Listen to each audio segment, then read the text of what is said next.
Good evening. Today is Thursday, June 18th, 2026. I'd like to call this meeting of the Auburn City Council to order. Mr. Clerk, please call the roll. Councilor Calarco is excused this evening. Councilor Diego. Here. Councilor Overstreet Wilson. Here. Councilor Cuddy. Here. And Mayor Genatino. Here, please stand and join us in the Pledge of Allegiance. I pledge allegiance to the flag of the United States of America and to the republic for which it stands, one nation, under God, indivisible, with liberty and justice for all. Please remain standing for a moment of silent prayer or reflection. Thank you. Please be seated. Mr. Clerk, public announcements.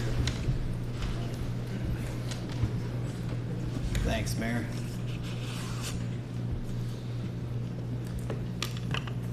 We do have a couple of announcements this evening. The first is in regards to the summer rec program. We are in the pre-registration period for summer rec. Registration is open through June 29th.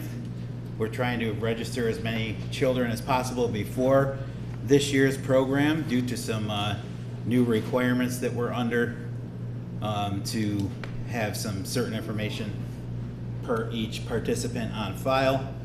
So we're trying to spread the word. From now till June 29th, the registration forms are on the city's website. They can be picked up and dropped off here at Memorial City Hall, either in the rec office in the basement or at the city clerk's office if the rec office is not open. And then we'll be doing everything we can to spread the word, including there's some information going home with the kids in the elementary schools next week. So please help us spread the word. We do have quite a few children registered already, but want to try to get as many as possible. The program this year starts on Tuesday, June 30th, and next week at council, the staff will be on hand to give a presentation of what's coming up this summer. We put the notice out this week about the Lake Avenue Bridge closure. If you're on social media, you probably saw the news. If you're not on social media, consider yourself blessed.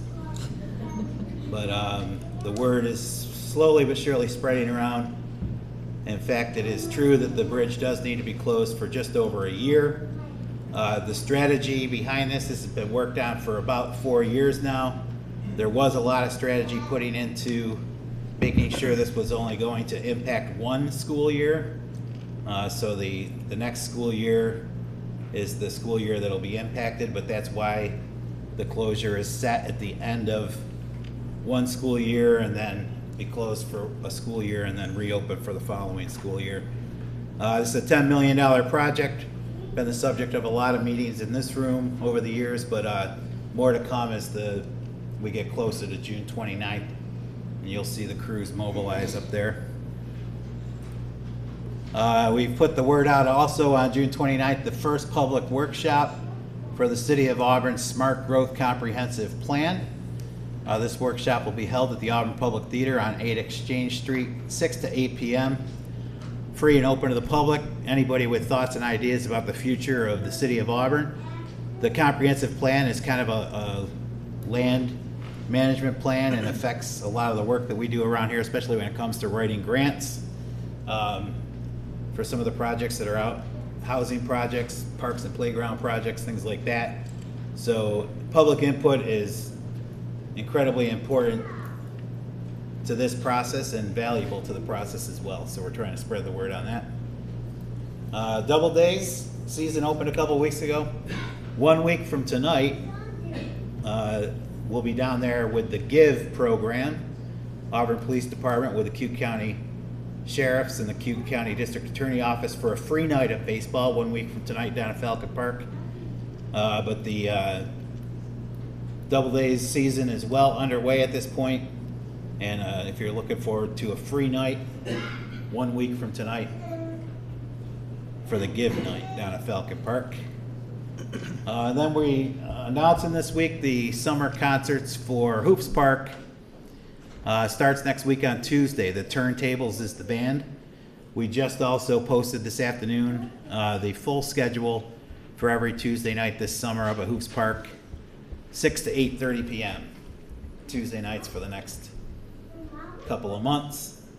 Movies will start in July.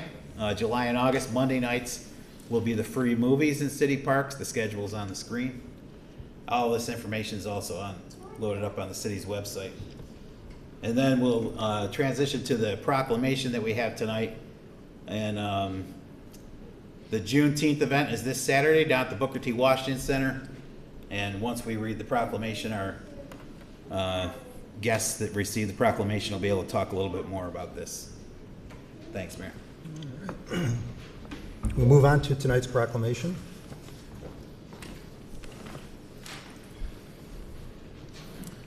Hold on a second, Mayor. Just get it pulled up. Proclamation tonight from the office of Mayor Genatino for Juneteenth.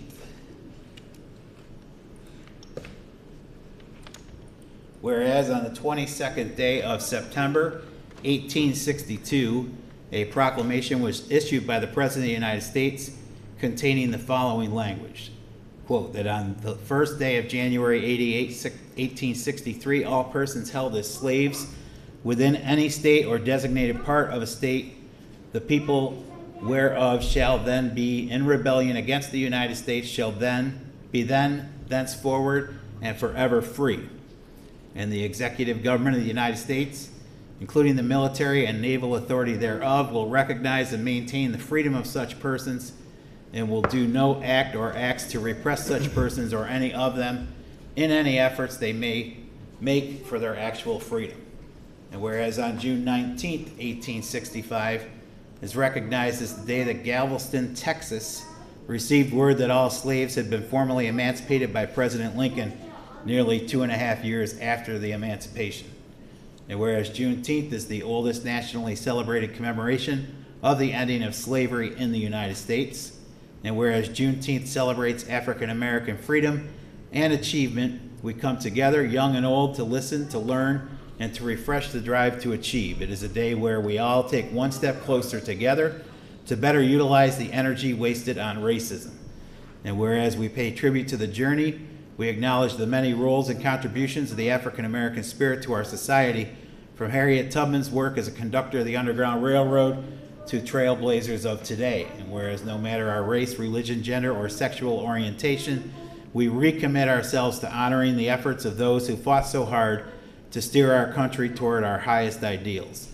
Now therefore, James Genatino, Mayor of the City of Auburn, on behalf of the City Council and citizens of Auburn, does hereby proclaim June 19th, 2026 as Juneteenth here in the City of Auburn.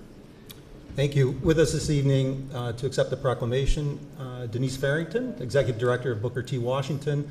I do believe you have some co-workers. I think Tia's here and Brandon. Could you join me at the podium, please? Oh, legislator Alder, how are you?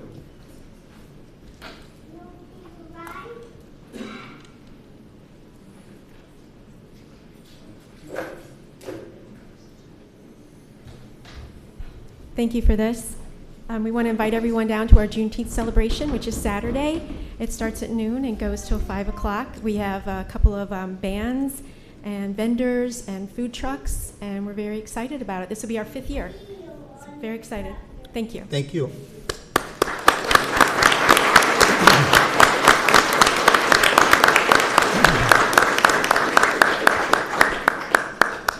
Next, we'll move on to the pinning and promotion ceremonies for Auburn Police Department.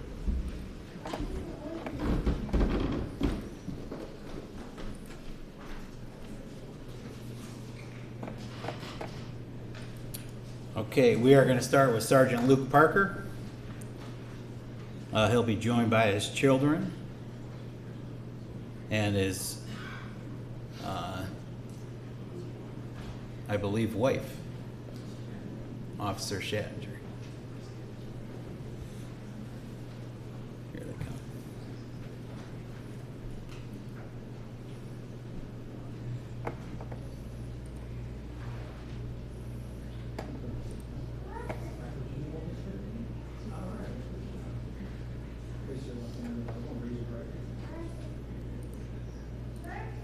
I state your name. I, Luke Parker. Do solemnly swear. Do solemnly swear. That I will support the Constitution of the United States. That I will support the Constitution of the United States. The Constitution of the State of New York. The Constitution of the State of New York. And the Charter of the City of Auburn. And the Charter of the City of Auburn.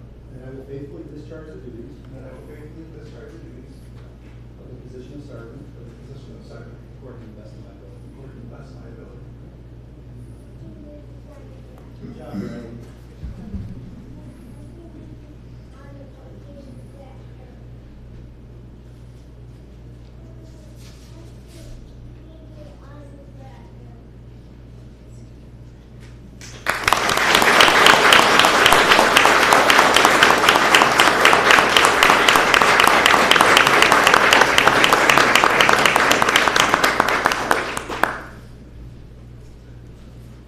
Next will be Detective Andrew Henderson. He'll be joined by his wife, Megan.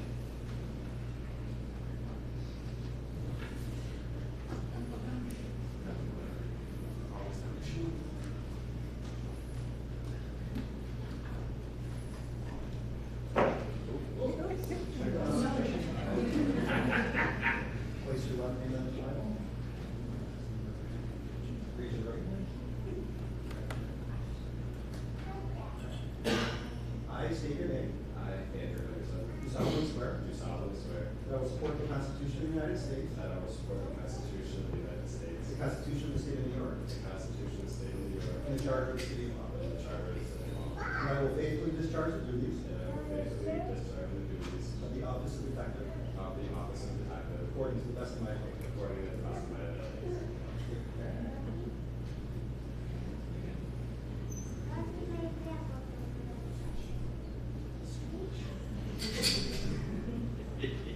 I'm a politician, I can hold the baby.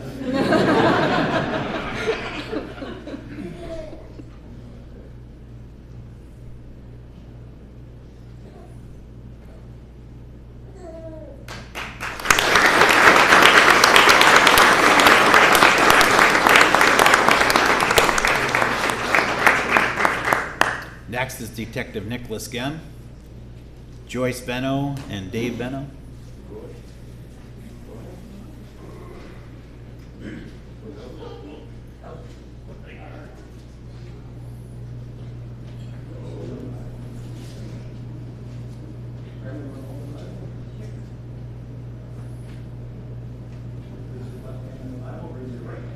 Repeat after me. I state your name. Do solemnly swear that I will support the Constitution of the United States, Support the Constitution of the United States, the Constitution of the State of New York, the Constitution of the State of New York, and the Charter of the City of Auburn, and the Charter of the City of Auburn. and I will faithfully discharge the duties Faithfully discharge the duties of the office of detective of the office of detective according to the best of my ability. according to the best of my ability.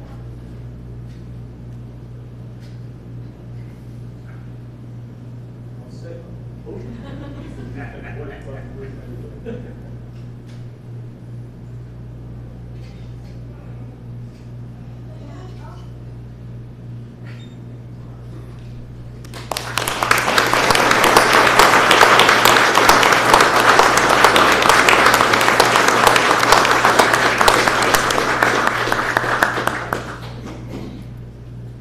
Next is Officer Nicholas Weaver, with his father Jeffrey Weaver and his mother Annette Weaver.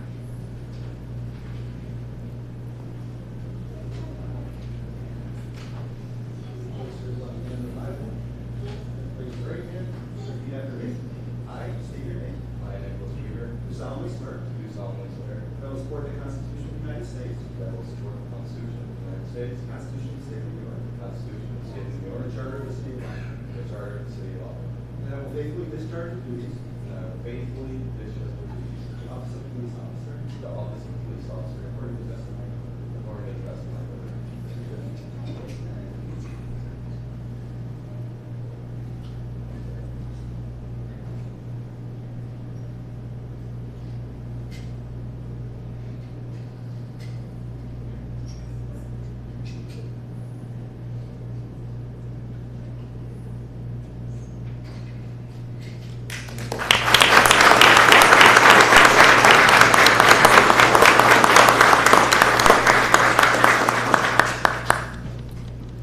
Next, Officer Malik Atkins, with his mother and his son, and his son's mother, Leanne.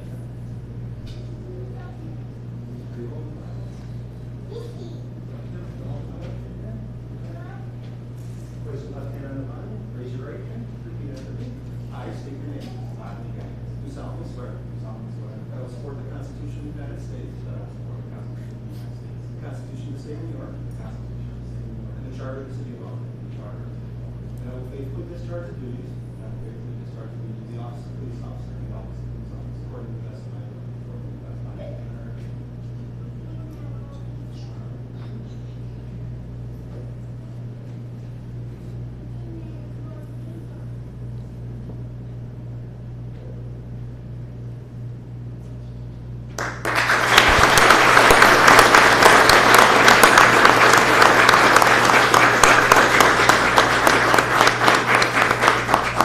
Next is Officer Robert Quigley. He'll be joined by William Quigley and Brandy Quigley.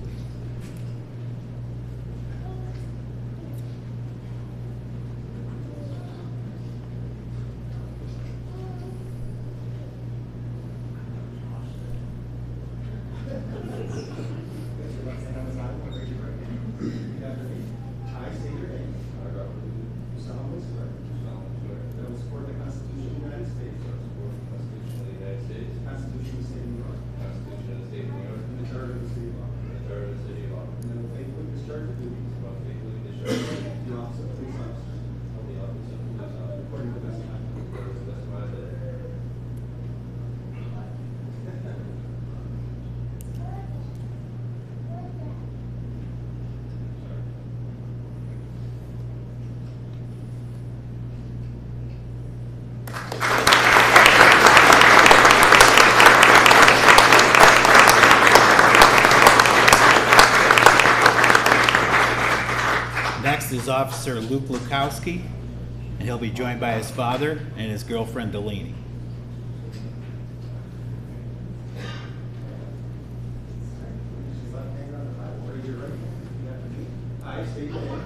I, Luke Kowski, Do solemnly swear do solemnly swear that I will support the Constitution of the United States, that I will support the Constitution of the United the States, Constitution of the State of New York, the Constitution of the State of New York, and the Charter of the City of Auburn. and the Charter of the City of And I Auburn. will faithfully discharge the duties And I will faithfully discharge the duties of the office of police officer of the office of police officer according to the best of my ability. according to the best of my ability.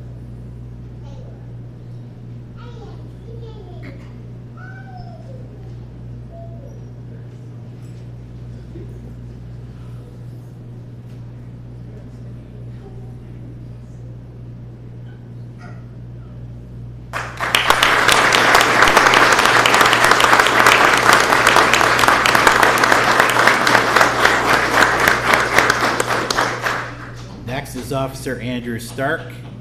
He'll be joined by his father.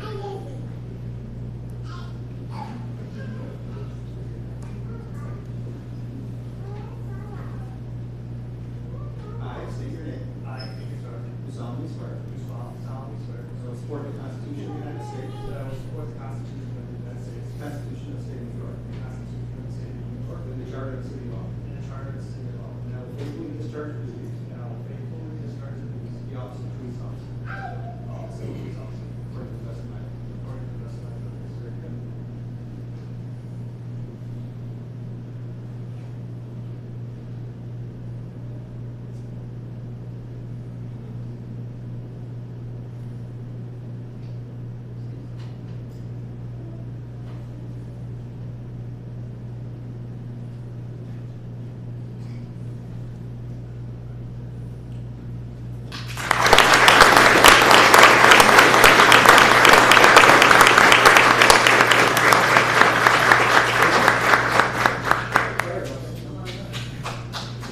So this must have been the lineup for the baseball game, because we have the 9th one coming up here. Officer Sal Lamascola with his parents.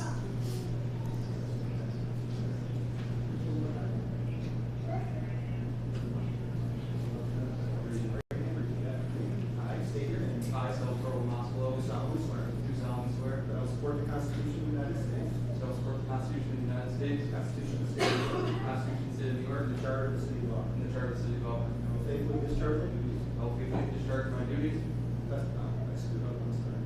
And I will faithfully discharge the duties of the office of police officer. I will faithfully discharge the duties of the office Police officer. also of police officer According to the best of my ability. according to the best of my ability. I'm the one that screwed it up.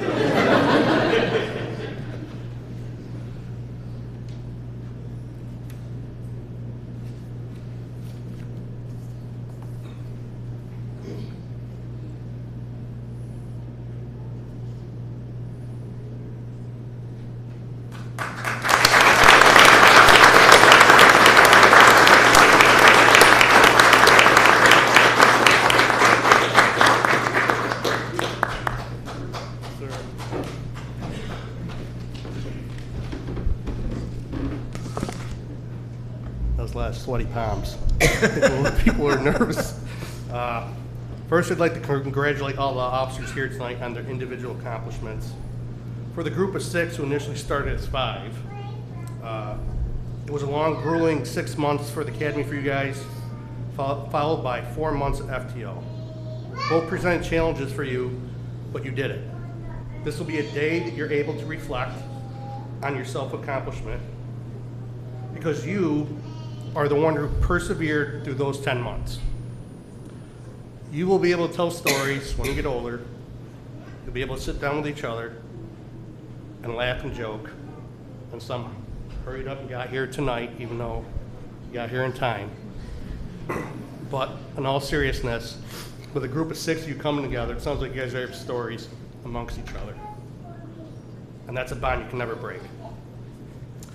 For Detective Gemman Henderson, congrats. Not only did you two get stuck with each other for 6 months in the police academy, you now decided to become partners in the detective bureau, for who God knows for how long. I'm sure you two will do great work. You tend to both think outside the box on cases and bring a fresh energy to the detective bureau.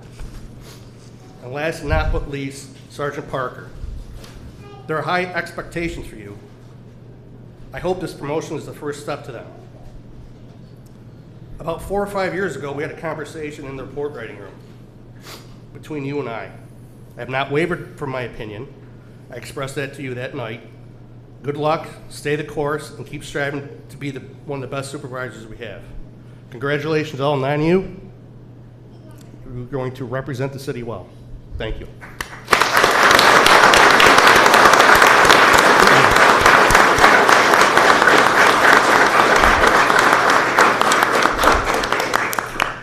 On behalf of the City Council and the citizens of Auburn, congratulations to all of you.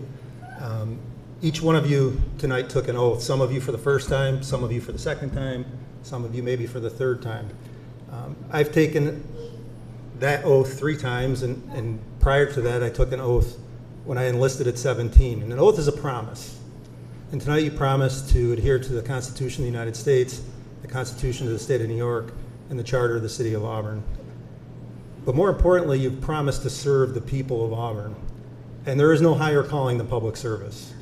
I commend each of you for choosing this career, because you choose to do this. Do it to the best of your ability. Remember that the people of the city depend on you. Go to work every day, show empathy, conviction, professionalism, and you will be okay. I'm proud of all of you, and thank you for your service to the city of Auburn.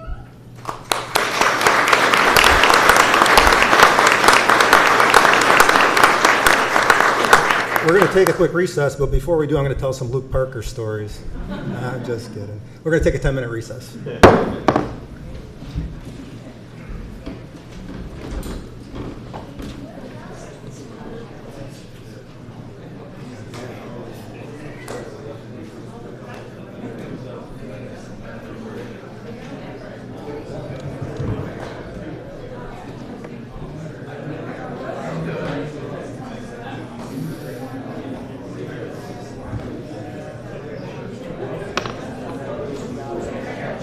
Hey, how you doing, bud? Good. I gotta get over to see you.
meeting, James.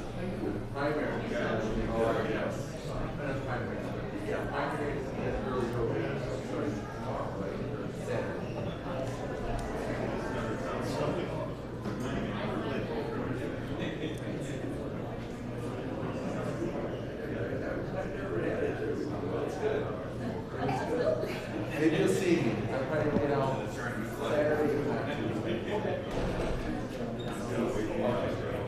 All right, very good. And the other ones, very good. Good to see you.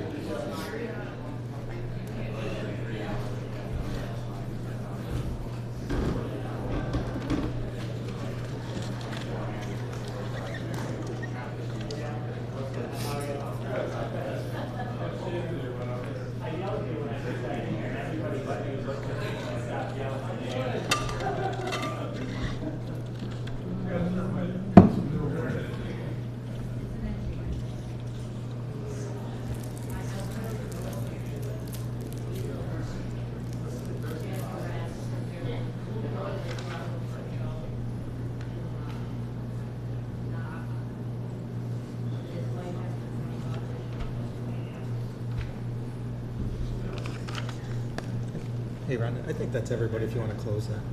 Thank you.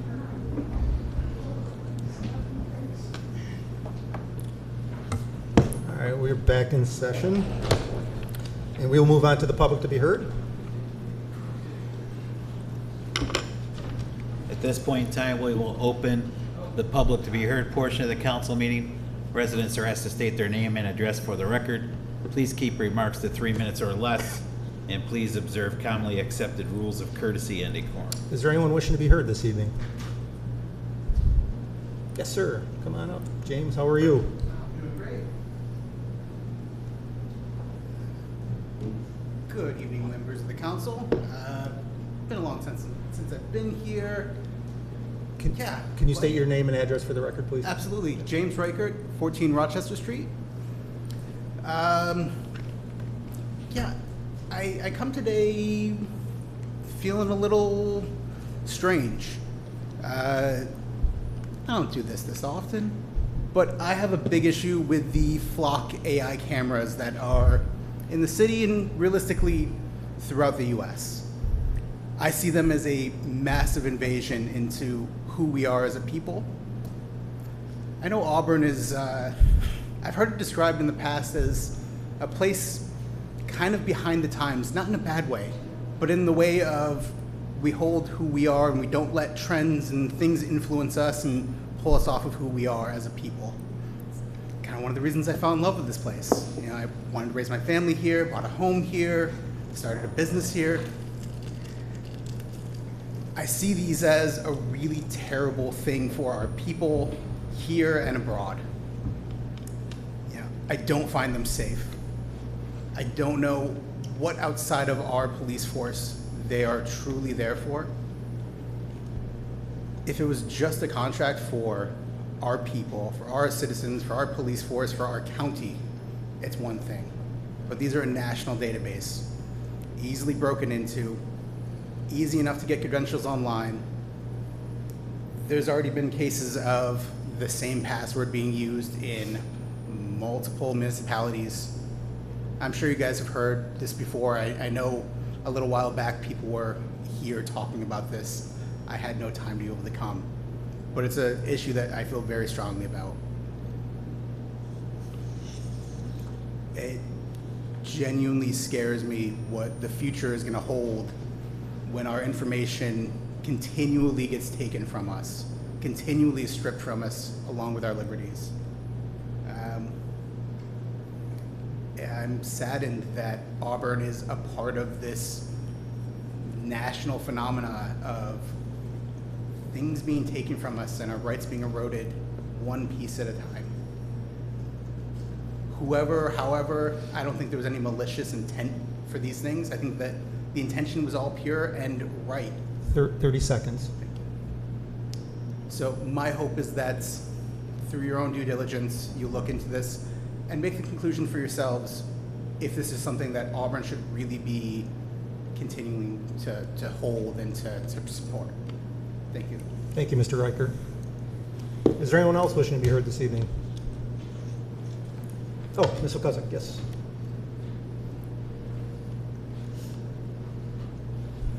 Hello, my name is Pam O'Cusick. I live at Chapman Avenue.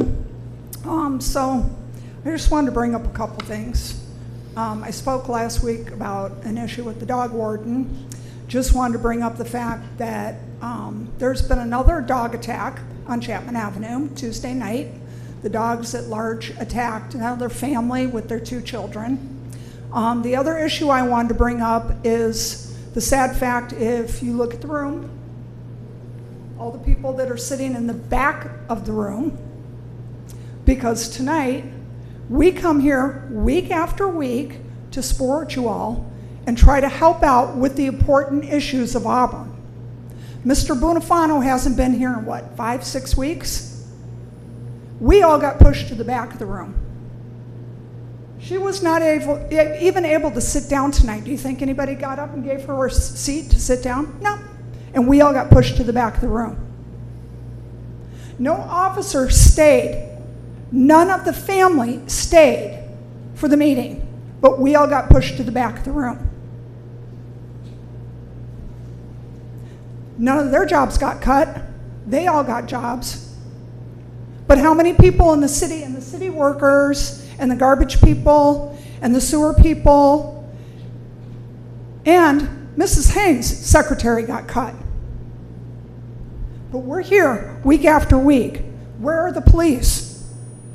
They couldn't even stay for the meeting tonight. But you know what? We'll keep fighting for their jobs. But they won't even stay and fight for their own jobs. But you know what? Thanks. No problem. We'll continue to sit in the back of the room. Thank you. Is there anyone else wishing to be heard this evening? Mr. Bishop.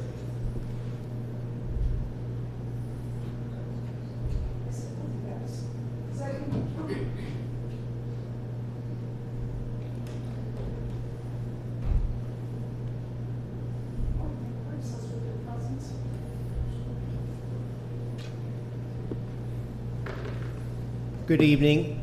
My name is Andy Bishop. I live at 19 Bradford Street, right here in good old Auburn, New York. And of course, as always, I have my sign with me. Maybe nobody wants to really look at it. It happens to mention about it's welcome to Auburn. Don't drink the water. I kind of wish you had held the police off for a few minutes. I'm sure more than a few of them would love to hear about this crime. I'm sure they would have been quite surprised when they heard about how Danny Wegman cuts a check for 13 or 14 grand for the chlorine for the pool at Casey Park. God bless them. But my 3 grand to the city to do stable isotope analysis to determine the culprits following Wasco Lake is left on the floor like a crumpled up, used up candy wrapper, and some kind gentleman gave it back to me. Although I'm sure a few of them have heard it. Now, of course, I went ahead, just like I said. Now, when I filed my FOIL request to the fire department, I'm going to get those bank statements, and I'm going to get those credit card statements, because I figure if the same corruption that would go after me for speaking out about this, that's my opinion, but I say, obviously, there was some peculiar activities, as I've explained in the past. Then I asked, of course, too, for the credit card monthly statements for the chief, because I asked AI, this thing is like great in some ways. I asked it, well, what's the majority of these, fire chiefs that are dirty? How do you get popped? Credit card receipts. Credit card. They were shuffling the money. Like my dad said when I asked him 12 years old, Dad, why don't we leave this community? He goes, you don't understand, Andy. Wherever there's money, there's hands. He knew. He was a mailman here for 28 years. He knew all of Auburn's dirty secrets. A lot of them. So here we are, once again. And, I noticed there's more people now that jumped on the bandwagon with that lawsuit. I don't know if you're aware of it yet. It's coming up soon. Well, they're complaining about their gallbladders. And who's the one person? What is it? Colitis. There's a lot of stuff getting right past the carbon filtration, and as I'm absolutely as God made little green apples. you guys have discussed behind closed doors about using reverse osmosis. It's the only logical next step. It's only going to get worse. Until Moravian and Groton are called out on the carpet for their blatant misuse of their ability to just send the samples in and then, okay, everything's fine, but nobody's going to check on the fact they got an 8-inch water pipe going full blast 24 hours a day. Your time's up, Mr. Bishop. Thank you, Mr. Mayor. Thank members you. of City Council, members of the See you public. next week. Mr. Sinsabo.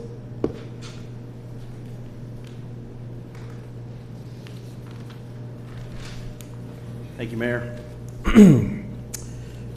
Want to begin by expressing my appreciation State your name for and your. address, please. Oh, sorry. That's Scott Sinsabo, CEO of the Auburn YMCA, 27 Williams Street and 6008 East Lake Road in Auburn. Want to begin by expressing my appreciation for your unanimous vote to accept the donation from the Auburn YMCA and Wegmans to open the Casey Park Pool. That decision matters. It matters because Casey Park Pool is not just a recreational amenity, it's a vital community resource. It serves families who may not otherwise have access to safe, supervised swimming. It provides a place for kids to gather, stay active, and stay out of harm's way during the summer months. So thank you again. I'd like to turn to a different matter. Earlier this week, I was informed that the city made the decision to eliminate the crossing guard position at the corner of Williams Street and Westlake. Unfortunately, I didn't hear this from the city. I heard it directly from the crossing guard himself. I have to be honest, I'm disappointed. From an organization that has consistently demonstrated commitment to being a strong and reliable community partner and a partner to the city of Auburn. Let me share with you what this means. The Auburn YMCA Early Learning Center serves more than 135 children every single day, ranging in ages from 18 months to 4 years old. I view my number one responsibility is to keep those kids safe. For the last year, we've invested in their safety by adding over $25,000 in security features inside the Early Learning Center and building a toddler playground to keep our youngest learners at arm's reach. For approximately 3 hours each day, that crossing guard plays a critical role in ensuring that these young children and their families can safely navigate the busy intersection. Without that support, those children and their parents are now at risk. Yesterday morning, I spoke directly with the security guard to see if he still wants to continue protecting the kids and parents at that intersection. Without hesitation, he said yes. The approximate cost of that crossing guard is $10,000. I'd ask you, is $10,000 in budget savings worth putting these kids at risk? It's 0.02% of the budget. For the YMCA's, the answer is clearly no, and that's why our resolve is clear.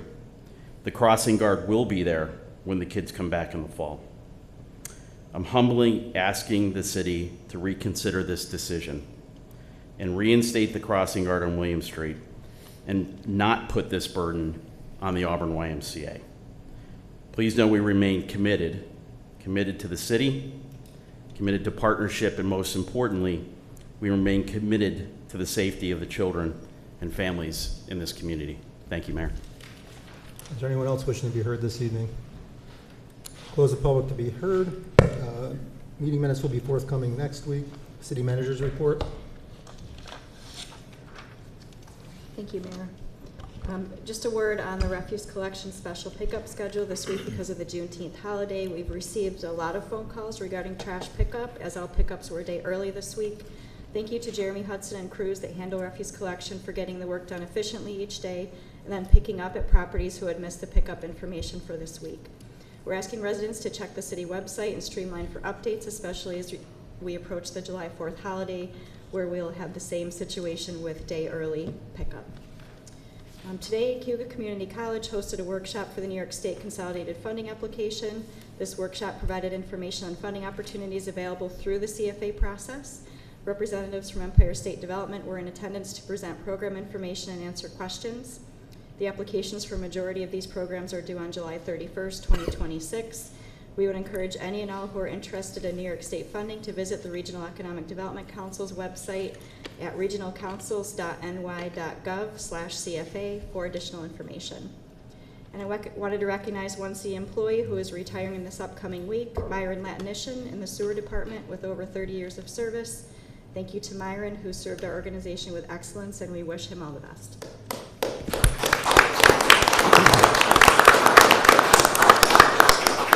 Any questions for Ms. Haynes?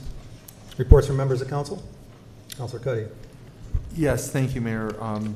The mayor and myself attended the ADA meeting last night. We do site visits for businesses that do have a pilot with Auburn Industrial Development Authority.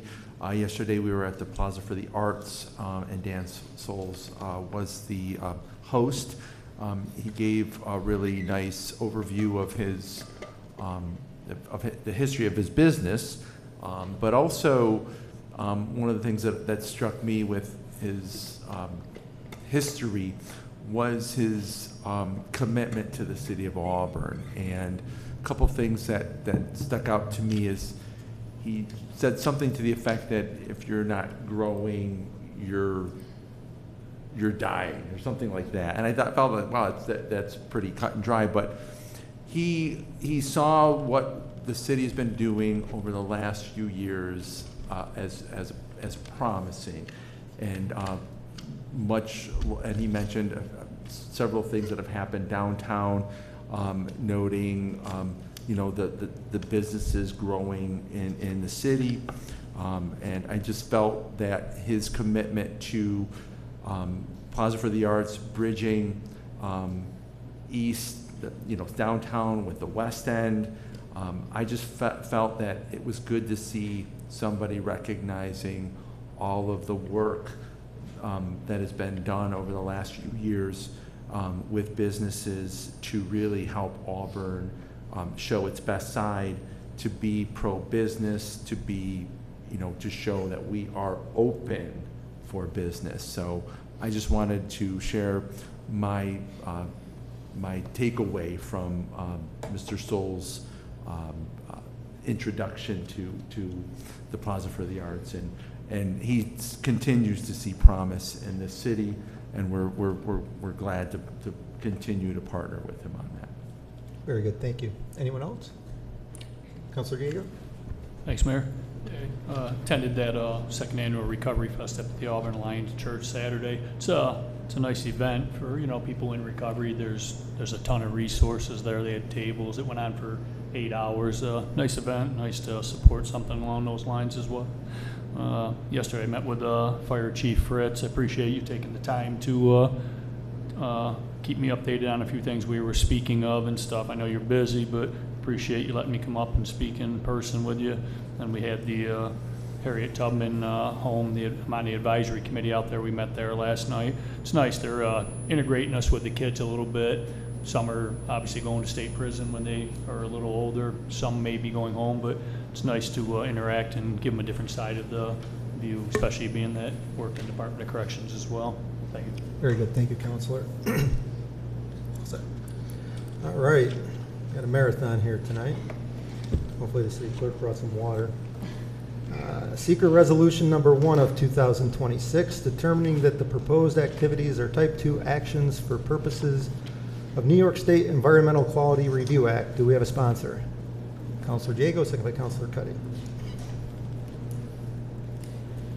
State Environmental Quality Review Resolution number 1 of 2026, whereas the City Council of the City of Auburn is the sponsor of certain proposed capital improvements to the city's buildings and infrastructure and acquisition of certain equipment and materials, which activities are further described on the attached Exhibit A.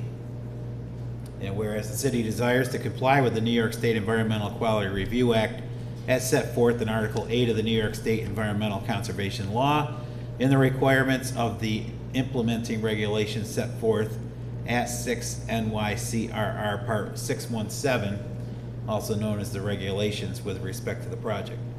And whereas pursuant to the regulations, the city has considered the project in light of the actions included on Type 1 list specified in Section 617.4 of the regulations, and in light of the actions included on Type 2 list specified in Section 6175 of the regulations. Now therefore be it resolved by the members of the City Council of the city that one, the project constitutes a type 2 action as the quoted term is defined in the regulations because the activities involved fall within the ambit of one or more of the following actions included on the type 2 list specified in the 6 NYCRR section 617.5C1, 2, and or 31. Maintenance or repair involving no substantial changes in an existing structure or facility, replacement, rehabilitation, or reconstruction of a structure or facility in kind on the same site, including upgrading buildings to meet building, energy, or fire codes, and purchase or sale of furnishings, equipment, or supplies, including surplus government property, other than the following: land, radioactive material, pesticides, herbicides, or other hazardous materials. 2, the project is not subject to further review under the Seeker Act, and 3, the resolution will take effect immediately. Thank you. By way of background, this is in relation to geothermal HVAC systems that service City Hall, Police and Ambulance Headquarters, and a stairwell on the first floor at the ambulance station. Questions or discussion from the council? Councilor Diego? Yeah, I just had one question. Basically, it's just, from what I read, it's just making sure that we fall into that type 2 category, so we don't need any more, oversight, this or that. As long as we fall into the category, it's kind of a formality before they can move forward, correct? So, yes, Counselor, when the city issues a bond ordinance, seeker is required because the bond resolution is considered a discretionary action. Seeker process varies depending on the capital project, but for the scope of this particular project, it does fall under a type 2 action, which does not require any further seeker compliance. Thank you. Any other questions or discussion from the council? Please call the roll. Councilor Diego? Yes. Councilor Overstreet Wilson? Yes. Councilor Cuddy? Yes. Mayor Genatino? Aye. Carried. Before we move on to the next resolution, City Manager Haynes does have some pictures of these HVAC units. Do you want to do that now or when we vote on the bond resolution? It's up to you. We can wait till the bond resolution. Okay. All right. Seeker Resolution Number 2 of 2026, declaring intent to act as lead agency for the City of Auburn Reservoir and Transmission Main Improvement Projects. Do we have a sponsor? Councilor Diego, second by Councilor Overstreet Wilson. State Environmental Quality Review Resolution 2 of 2026, whereas the City Council of the City of Auburn intends to undertake improvements such as but not limited to the rehabilitation of the Franklin Street Reservoir System, water transmission main, and lower pump station, installation of new mechanical and electrical equipment, and the construction of one new water storage tank at the existing Franklin Street Reservoir located at 3158 Franklin Street Road in the town of Senate.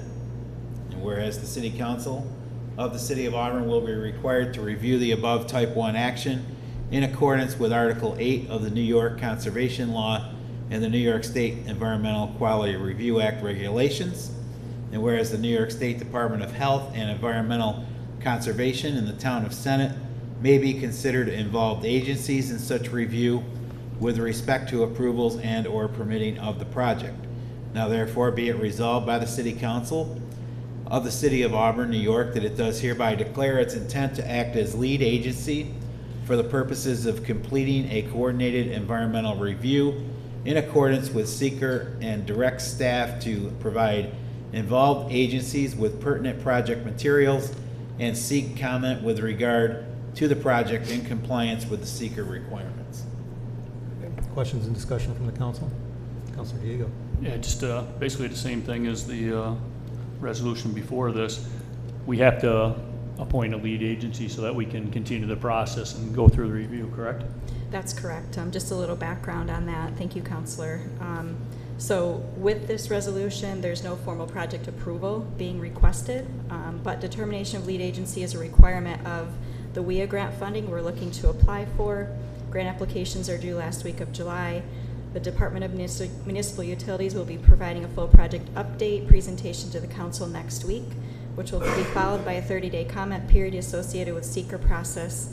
So this needs to be initiated at the meeting this week to meet the grant deadline, and then the council would need to determine if they want to move the project forward after that. Thank you. Any other questions or discussion from the council? Please call the roll. Counselor Diego? Yes. Counselor Overstreet Wilson? Yes. Counselor Cuddy? Yes. Mayor Genatino? Aye. Carried. Bond ordinance number 2 of 2026, authorizing the issuance of $2.8 million of serial bonds to finance the cost of general fund building improvements. Do we have a sponsor? Counselor Cuddy, second by Counselor Overstreet Wilson.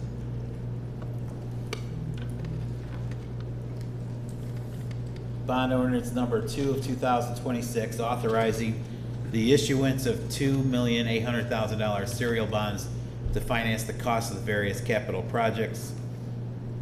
Be it ordained by the Council of the City of Auburn as follows. Section 1, the City of Auburn, Q County is hereby authorized to undertake the various capital projects described below, each a project at an aggregate estimated maximum cost of $2,800,000.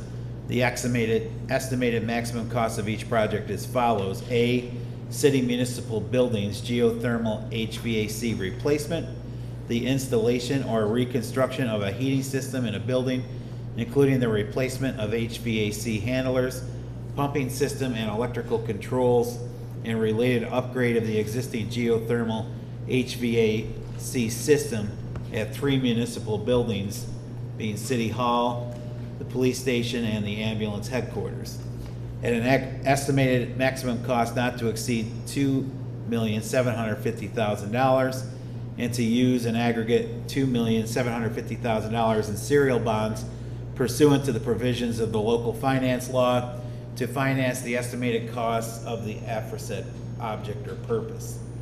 B, city buildings and grounds improvements, the renovation or reconstruction of various city-owned buildings, whether or not including grading or improvement of the site's original furnishings, equipment, machinery, or apparatus required for the purposes for which such buildings are to be used, including a staircase replacement project in the ambulance headquarters at an estimated maximum cost not to exceed $50,000, and to issue the aggregate $50,000 in serial bonds pursuant to the provisions of the local finance law to finance the estimated costs of the aforesaid object or purpose. It is hereby determined that the maximum estimated cost of the aforesaid specific objects or purpose is $2,800,000. Said amount is hereby appropriated, therefore, and the plan for the financing thereof shall consist of the issuance of the $2,800,000 in serial bonds. It is hereby determined that the period of probable usefulness of the specific objects or purposes to Section 11A of the local finance law are as follows. The city municipal buildings geothermal HVAC replacement period of probable usefulness is 15 years, and the local finance law Section 11A defines that. And then the city buildings and grounds improvements period of probable usefulness is 25 years, defined in local finance law Section 11A 12A1. Before we open it up for questions and discussion, I know the city manager does have some photos of the HVAC units that I think are pertinent to the conversation here. Yes, thank you, Mayor. Christina Selvik, our Director of Capital Projects and Grants, prepared those. Christina, if you could put those up while we're talking through this. We just wanted to illustrate the gravity of the situation as we're talking through this bond. Thank you, Christina. And any questions I have, Christina here and Seth Jensen, our city engineer, to assist with questions related to the bond.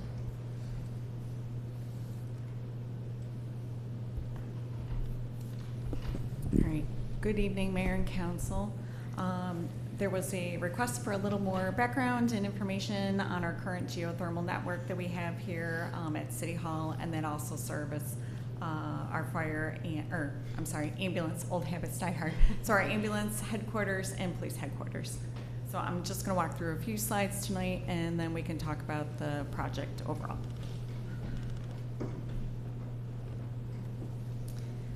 So our current geothermal HVAC system here at City Hall and Police and Ambulance. So 2023 is when the heating and cooling system was installed. At that time, it replaced steam radiators throughout the building and installed 72 heat pumps. Here in council chambers, we have one underneath each of the windowsills. And they were so nicely, covered up and integrated into the building system. So a lot of individuals that go through the building don't even notice that this is our heating and cooling system here at City Hall. Police and ambulance, 2 years later, same thing. Both sites have wells that were installed in the parking lots outside of the buildings, and again, steam radiators were replaced with 90 heat pumps at that location. So here at City Hall, the main pump system is down in our basement. We have 2 pumps that help to circulate the cooling and heating system here within the building, and then those are examples of what the water source heat pumps look like that are located in the offices throughout the building. Police and ambulance, just to give you an idea, so those were the pumps that were very similar to here at City Hall, and an overall diagram of what the system looks like. So we have the wells that are located outside. They help to circulate cool and warm water depending upon the heating or cooling season. The pumps help to keep the circulation and pressure within the system. There at police and ambulance goes up to 2nd and 3rd floor, similar here at City Hall as well. And then they have internal loops to help keep the water moving as needed.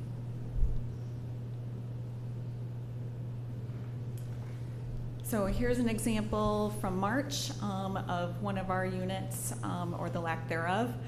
This is in our engineering department. We are really struggling with finding replacement parts.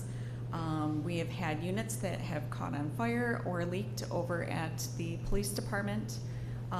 We are constantly having compressor, fan, motor, electrical board issues that no longer work.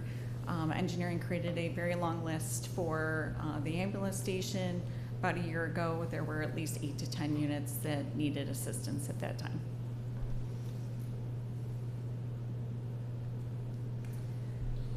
So because of the scope of the project, this did kick it into a capital improvement category. So the bond ordinance, particularly for the geothermal, in total was $2,750,000, and the breakdown is such. Design and system testing, we had about $140,000 there. We would need to go out for RFP for that, for assistance, A&E assistance.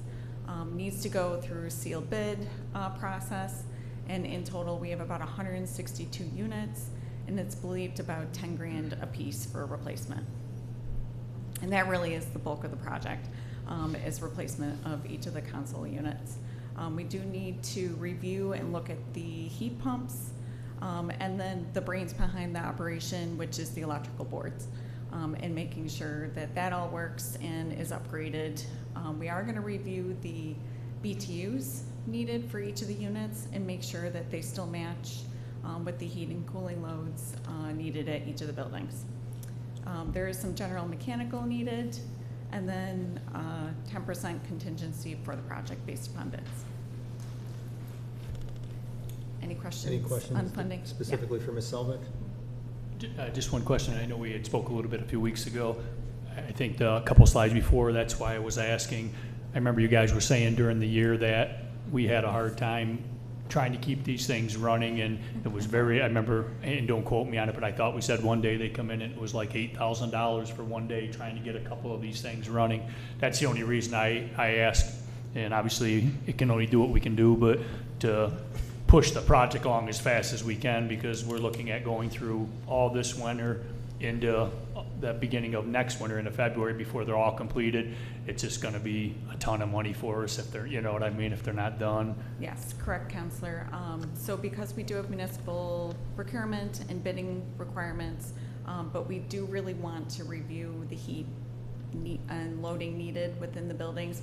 So we do plan on hiring someone to help us with that, with the system design, make sure we're still meeting what was spec'd out by NYPA, you know, over 20, 25 years ago, and make sure that's current. So make sure we have good information on that, then we'll go out for bid, and unfortunately that just all takes time.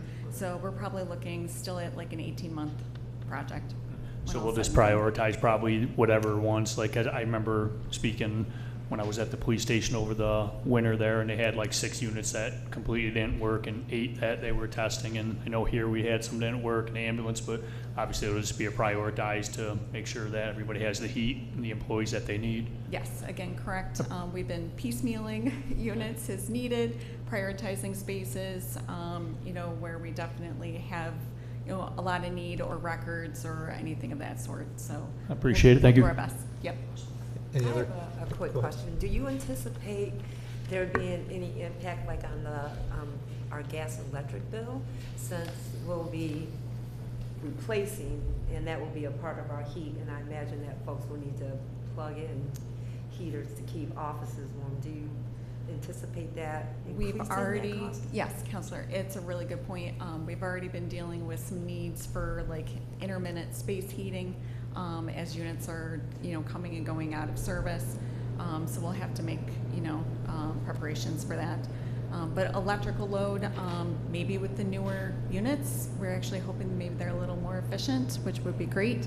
I can't promise any savings at this point because once we did go off natural gas and we're all on geothermal at this point, I just don't know how far the industry has come with their changes, but we'll find out once we go out to bid. Thank you. I know we have to go out to bid.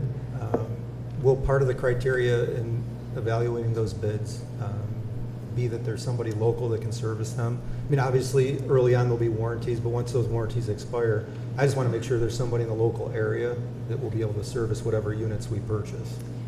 We have a meeting, staff has a meeting scheduled for next week to talk about that very same thing. So we're going to talk about the A&E RFP and then also what type of units we're going to look at for specification. We can't spec very particular units. We need something that's going to match the system and the loading, but it can be equal to what we have currently. In general, I think, they're basically little heat pumps. So, mechanically, we should be able to find people locally that could service those. And if I remember correctly, it's an Auburn company that we use now to service? It is currently, Okay. yes. All right, very good. Any other questions? Yeah, just a comment, a lot of people, obviously, we passed the budget last week, and they say, oh, now you're spending $2.8 million following week. This isn't something that we just decided we were going to do. You can't have employees working without proper HVAC. You can't have the employees at the ambulance walking up, through stairwells. That's a safety hazard. And it's not something we took lightly. Obviously, it's a lot of money, but it's a necessity. It's not something that we're just doing because we want to go spend almost $3 million. It has to be done, and it should be done for the employees that are working for the city. Thank you. That's a good point, Counselor. And I think it's also important to note on that topic that it is included in our 5-year capital plan that we discussed here. So it is all being planned accordingly. It's a very good point. Any other questions or discussion? Please call the roll.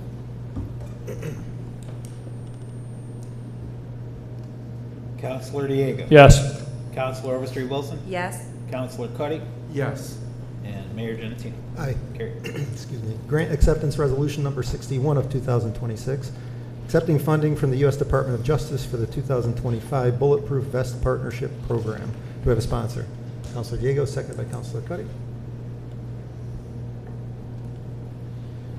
Grant acceptance number 61 of 2026. Whereas the Auburn Police Department is a local law enforcement agency committed to enhancing the quality of life in the city by working cooperatively with citizenry to enforce the laws, preserve the peace, and provide for a safe environment.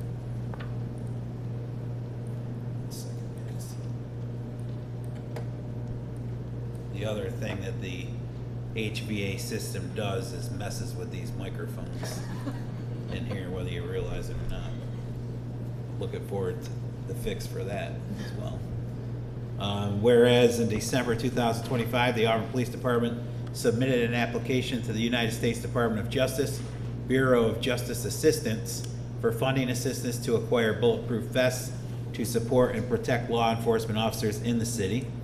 And whereas in May 2026, the City of Auburn Police Department received notification of a 2025 U.S. DOG BJA Bulletproof Vest Partnership Program Grant Award in the sum of $17,061.04 that reimburses local jurisdictions up to 50% of the cost of body armor vests purchased for law enforcement officers.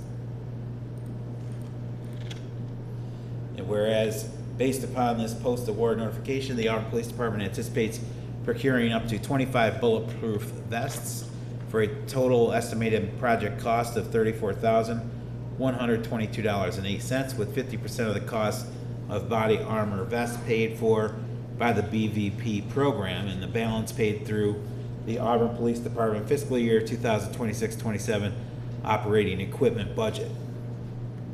Now therefore be it resolved, the City Council of the City of Auburn hereby accepts the fiscal year 2025 US DOJ BJA Bulletproof Vest Partnership Program Grant in the amount of $17,061.04 and authorizes an allowable local cash match of $17,061.04 from Police Operating Supplies account number A3120412.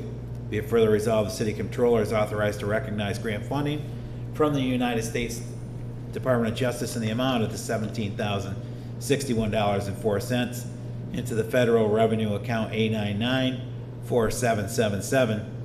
Be it further resolved, it'll take effect immediately. Question and discussion from the council. Councilor Diego. Yeah, just a comment. This is kind of going back to what we just spoke a moment ago. It's not something we're just doing to do. Anybody with law enforcement background, they know that there's a shelf life on these bulletproof vests. The plates have to be replaced at a certain interval. So this is once again a safety issue, and of course we're going to be on board with it. Thank you. Thank you. Any other questions or discussion? Councilor Overstreet Wilson. I don't know, it might be for the chief.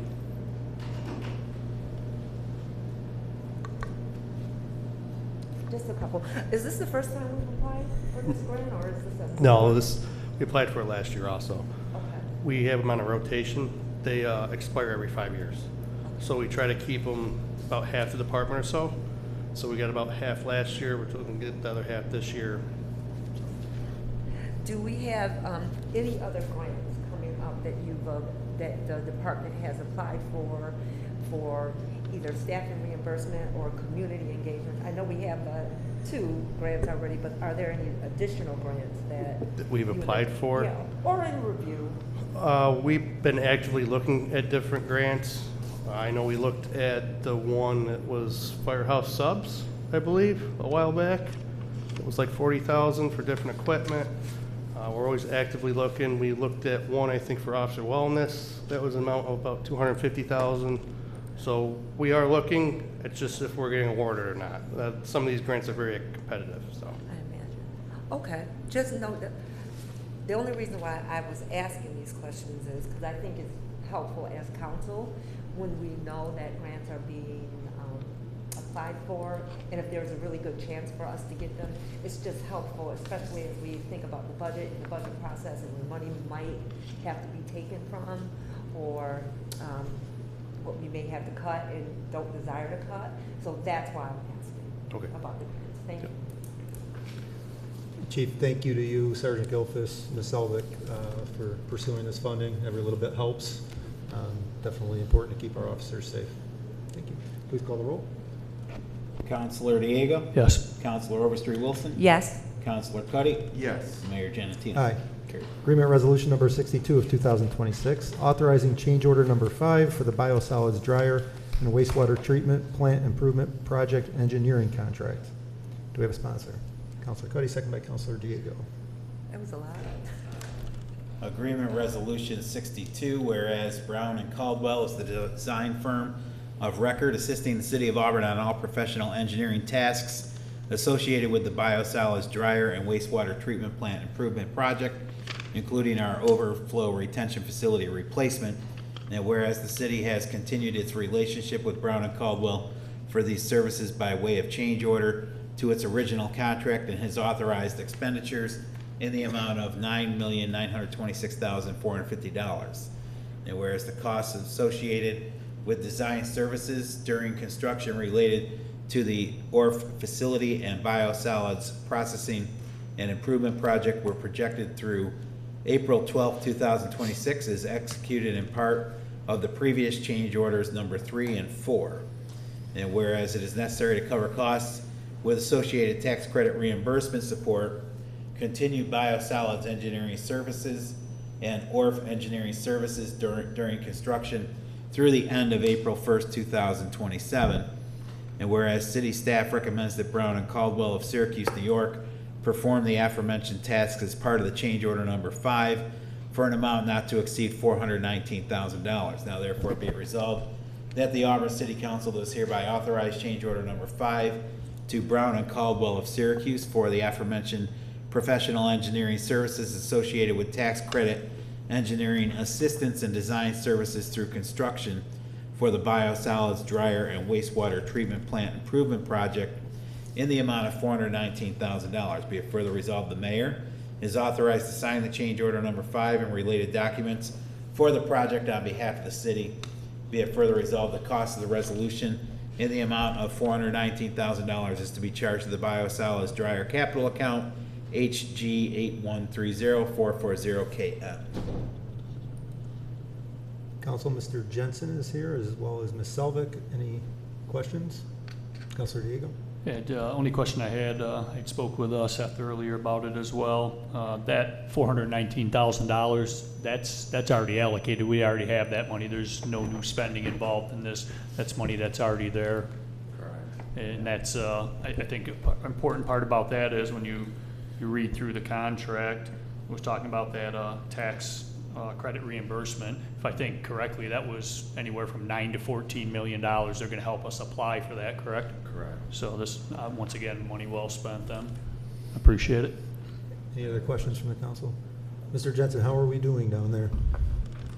We're doing pretty good. Just last week was the first time I've seen our dryer produce about 75% dry solids. So with any luck, over the next few weeks, we've spent a considerable amount of time staff training this week. Our dryer should be up and operational, but working through some of the kinks. It was actually one of the first pieces of equipment that we started up, and it actually worked the right way the first time. But as they go through the day, there's some quirks and kinks along the way, but initial startup went smooth. The staff has been fantastic working through it. We're anticipating the biosolids portion, like the original scope portion of work, to be generally wrapped up by the end of July. And the primary focus will then shift towards the ORF, finishing up the ORF improvements. So we're pushing really hard.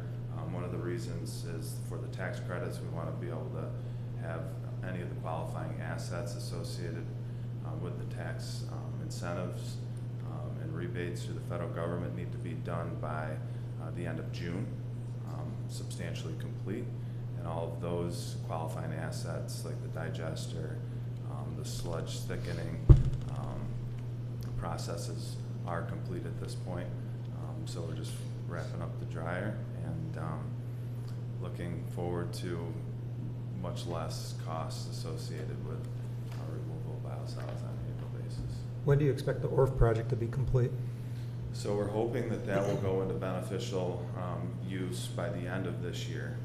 The reason we carried the end date with Brown and Caldwell through the spring of next year is I'm sure there's going to be some ancillary cleanup, maybe some site paving, and then just any other trouble systems that are still lingering.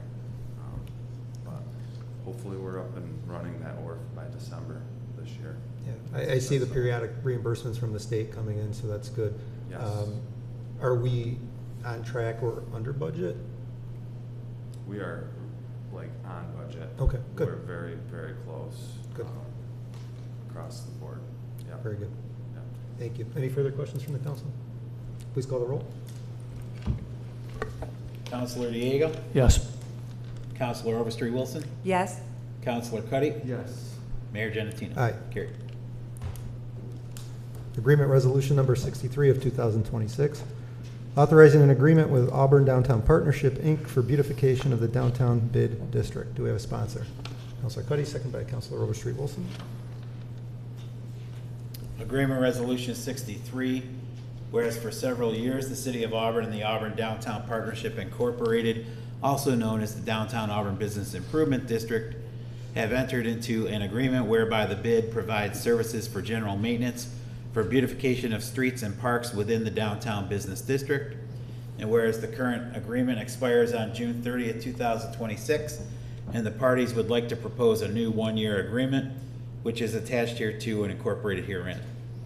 Whereas the proposed agreement sets forth no payment to the bid, and whereas the proposed agreement waives the bid's final two payments for a 2018 Ford F-150 XL truck, the sale of which was previously authorized by Agreement Resolution 70 of 2023 by the City Council, and whereas the proposed agreement will be effective July 1st, 2026 and expire June 30th, 2027. Now therefore be it resolved, the Auburn City Council does hereby approve an agreement with the Downtown Business Improvement District for beautification services maintaining streets and parks in the Downtown Business Improvement District. Be it further resolved, the mayor is hereby authorized to sign the agreement with the downtown bid and any and all documents necessary to carry out the resolution. I can talk on this. Yeah, you want to provide some background? Sure. Thank you, Mayor and Council. Myself, I serve to the bid board as the City Council's representative. Mike Talbot serves as a representative to the bid board. It'll soon be Brian Rhodes that's taking his place. And then Steve Selvik from our planning department serves on the bid board. So there's 3 city representatives on the bid board. The rest of the bid board is made up of downtown property owners and merchants. And they have worked for several years in partnership, as their name suggests, with the city on many different issues. Maintenance of the downtown area, definitely I think being a success story for the bid and for the city over the last several years. The way that we've been able to do that is with a maintenance agreement. In recent years, that agreement has been $55,000. With this year's budget situation, we basically zeroed out that maintenance agreement. The bid board has been very understanding through the entire process. We've worked very closely with them to kind of redefine and reallocate how we will be taking care of the general downtown area. Basically, a lot of the parks maintenance and stuff will go back to the city Department of Public Works, taking care of those.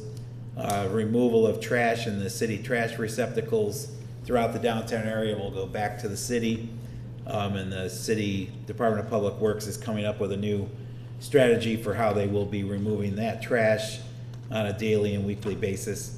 The bid will continue to do the downtown flower program, and the bid will continue to do the some spot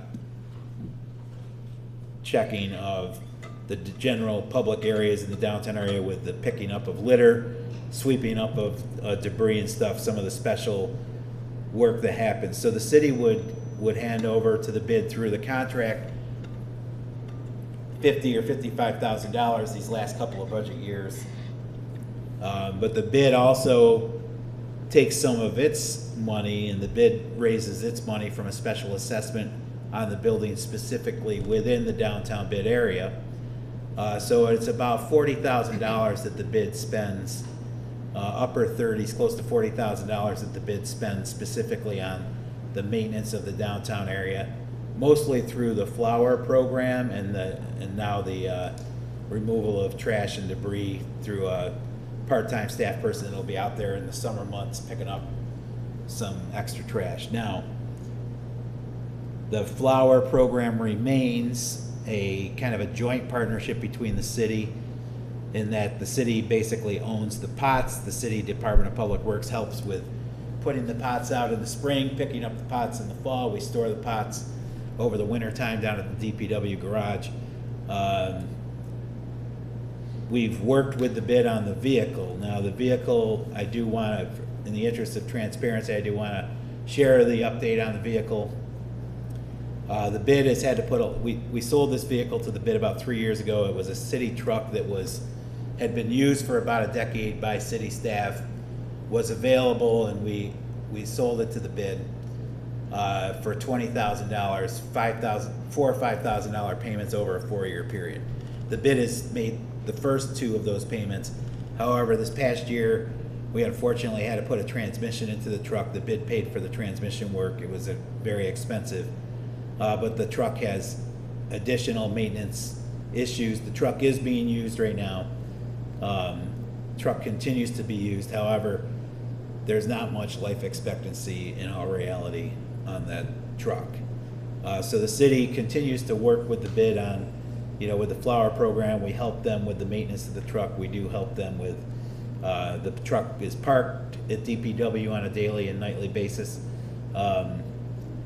But that's one of the reasons why what we're asking for in this maintenance contract is that the city would, with the reduction of the $55,000 down to 0, if the city could assist with the waiving of the last 2 truck payments. We got a lot of work out of that truck, but it's basically ready to not serve us too much longer. So that's the request in there for the bid, the waiving of those 2 payments. My thanks to everybody at the bid that's been working with us through this. They've done an amazing job over the years, and I think it shows in the way that our downtown is kept up with the flowers and the clean streets, and it is a great partnership project between the city and between the bid. Mike, who serves on the bid board, keeps in close tabs with what's going on downtown, and we're oftentimes working in partnership on various things. And so this maintenance contract will continue in a more primitive form. We appreciate the partnership and the work and the open mind that the bid board has had with us through this process. Any questions or discussion from the council? Yeah, just a comment. I spoke with the clerk multiple times about this. We spoke about this a couple months ago. At first, I was against it until I did a little more research and spoke with them. And when I went through the line item budget, we removed that whole $55,000 that we gave them. It was almost like a wash for me at that point, because it'd be like, instead of giving them $55,000, we took $45,000 away. I did a little research in the vehicle itself, and it's not really booking out value-wise at $10,000 in the conditions in anyways right now. So it's kind of a wash for me, but no, it's they still do a lot of work for us and everything, and the vehicle is what it is, covering the maintenance and everything. So yeah, I'm on board. Very good. Any other questions? Yes. Just a comment. One of the things that folks often tell me is how beautiful downtown Auburn is. And in the morning, there are times when I have to have meetings in Syracuse or in Geneva. I will see folks working. I will see our city workers working to beautify downtown. And as I'm driving through, I'm like, this is what people do that nobody sees. So I think it's a well-made investment by our city to keep our downtown as beautiful as it is. And when I thought about what the request was, at that point in time, I was fully supportive of it. But hearing you talk more about it, Chuck, it just solidified how I felt internally and why this is so important that we take a look at this from a realistic point of view. If the truck is gonna kaput, it doesn't make sense. So definitely, I just want to thank them for the work they do. How long has the bid been around? About 25 years? Yep. 25 years. I served on the bid board for a number of years, and I just want to reiterate what the clerk said about the cooperation, not only in the bid board and the business owners within the bid, but with the city. These are small business owners that take time out of their day to attend these meetings and really look out for each other throughout the business district, and it shows. So I'm glad that we can continue this partnership. Please call the roll. Councilor Diego? Yes. Councilor Overstreet Wilson? Yes. Councilor Cuddy? Yes. Mayor Genatino? Aye. Carried. Agreement Resolution Number 64 of 2026, authorizing an operations agreement with the Auburn Downtown Partnership, Inc. for operations of the New York State Equal Rights Heritage Center. Do we have a sponsor? Councilor Cuddy, second by Councilor Overstreet Wilson.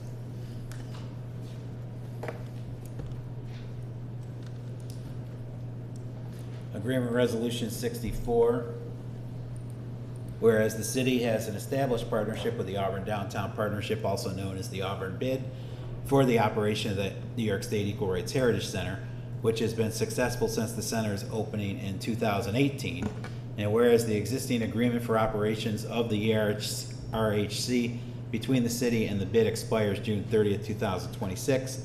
And whereas the city and the bid now propose the attached agreement for continued operation of this Heritage Center, which is attached here to and incorporated herein. And whereas the term of the proposed agreement is from July 1st, 2026 through June 30th, 2027, and provides for an ERHC operations budget of $200,000, which is funding allocated in the fiscal year 2026-2027 New York State budget due to the efforts of Senator Rachel May, and includes support for administration, programs, and marketing of the city's Historic and Cultural Sites Commission. The funding is allocated in the city's fiscal year 2026-27 budget under the Equal Rights Heritage Center account number A1621440. And whereas the attached agreement will become effective upon approval of the bid board of directors, now therefore be it resolved, the City Council of the City of Auburn hereby approves an agreement with the Auburn Downtown Bid for services related to operating the New York State Equal Rights Heritage Center and providing administrative support for the city's Historic and Cultural Sites Commission for a term commencing on July 1st, 2026 and ending on June 30th, 2027, together with all of the terms and conditions set forth in the agreement, which is attached hereto and incorporated herein. Be it further resolved, the City Council hereby authorizes the City Controller to make payment to the downtown bid as outlined in the agreement, and be it further resolved, the City Council of the City of Auburn authorizes the mayor to sign the agreement with the downtown bid and any and all documents necessary to carry out the resolution. Questions? Oh, yeah, go ahead. I could just start out with a little introduction here. This is a resolution that we do annually. We have had a great partnership with the downtown bid, that they have been our operator through this contract since the beginning of the project. It's hard to believe that it'll be 8 years in November, but 9-10 years ago we were working to put all this stuff in place. Time flies. They have been our operating partner since the beginning. This is funded with $200,000 that comes in from the state budget, thanks to Senator May, as the resolution points out. There's also 3 tenants of the building that pay rent, and everybody has a kind of a tourism service industry theme. The Taste of York Market will pay an annual rent of $7,000. The Q County Office of Tourism pays a rent of $14,000, and then the Auburn Downtown Bid for their office pays an annual rent of $6,000. So the total revenue, if you call it, in our city budget associated with this building is $227,000. What's in the city's budget this year that was just approved last week was $222,000. $200,000 is this contract that we're voting on tonight. Another $20,000 is the electric payment that gets made by the city for the building. And then there's a $1,000 charge for a separate safety contract that's associated with the building through a local contractor, and there is a $1,000 in the budget for miscellaneous cleaning supplies through the city. So $227,000 of revenue, $222,000 worth of expenses in this year's budget. Now we've had a change as far as how the city is going to staff the building from the maintenance end of things, and the maintenance person for the city garage that's been over there for the last 5 or 6 years is retiring in a couple of weeks. So the maintenance of that building will be taken on by staff here at City Hall, our city maintenance crew here at City Hall, as well as the Heritage Center staff. We'll be meeting in the beginning of July with our city's Department of Public Works staff and them to figure out the future maintenance of the building. But that's kind of how it's going to be absorbed in the budget here with our City Hall staff. The bid board is very open-minded and very has worked with us very generously on this as far as the work that they do to help us oversee this, and their cooperation with making it just, they understand the situation that we're in with the state funding, and so we make it a year-to-year budget. We also have that agreement in place. The Cornell Cooperative Extension locally administrates that Taste New York market under a separate grant from the state of New York, but they're also year-to-year. So we do everything year-to-year over there based on the way that the funding comes in from the state of New York. We continue to communicate with our local officials and trying to get additional state resources for the project. We'll take any questions that the council has, and just want to state again the appreciation we have for the bid board working with us on this. Hey Chuck, yeah, the only question I had was when you look through the contract, is that normal protocol? I see that there's a $10,000 charge for administration of the agreement. Is that actually normal? Yeah, basically the expenses of the contract associated with administration of the contract is under 10%, which I would say 10% admin on any contract like this would be on the low end of things. Usually administrative charges are between 10 and 20%. So the other thing I will note is in recent years, about 3 years ago, this contract was $245. Last year's budget, it went down to $215. Now this year it's going down to $200,000. The admin fee that we paid to the bid 3 years ago used to be $15. We've dropped that to $10. The bid, you know, the volunteer bid board members, you know, it's not a whole lot of additional work that they've taken on by helping us with this contract, but it is additional work. So, you know, and from their point of view, the additional small amount of revenue of 10 grand that goes to the bid, the few projects that they can work on with that 10 grand is very beneficial to the bid. Appreciate it. Thank you. Yep, thank you. Councilor Cuddy? I just wanted to make note, just based on tonight's various resolutions we're voting on, we are, and this is a very good example, we are continuing to do what Mr. Souls mentioned last night at the ADA meeting, to grow, and he specifically mentioned the Equal Rights Heritage Center as a sign of the kind of growth that he likes to see in the city of Auburn. And you know, but at the same time, what we're doing is, you know, because this was such a tight budget and we had to make a lot of cuts, we are doing what we can to continue to show that we are, you know, a city that is open and welcoming, and understanding that tourism is still a big part of our economy. And I do think that, you know, as there are businesses coming into the area, much about what Auburn has to offer is our culture. We can see it in the growth downtown.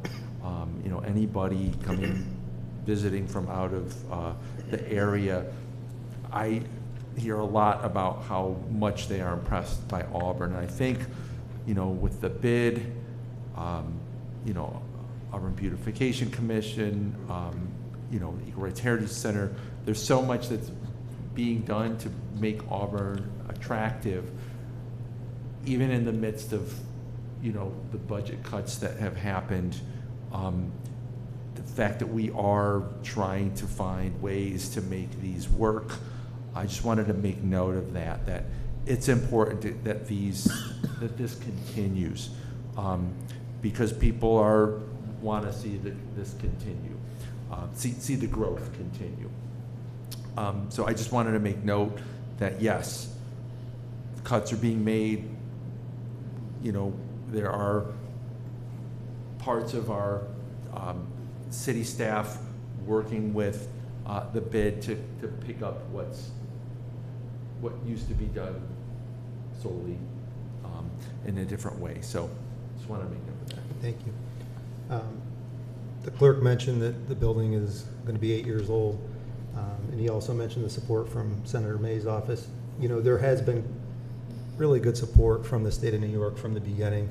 Late Assemblyman Gary Finch was a huge supporter of the facility, huge supporter of the story that it tells about the abolitionist movement, the suffrage movement. Gary was the first person at every event in the front row, and he was just so happy that that building was being built, and I'm glad that we can continue that legacy and tell that story here in Auburn and Cuyahoga County. Please call a roll. Councilor Diego? Yes.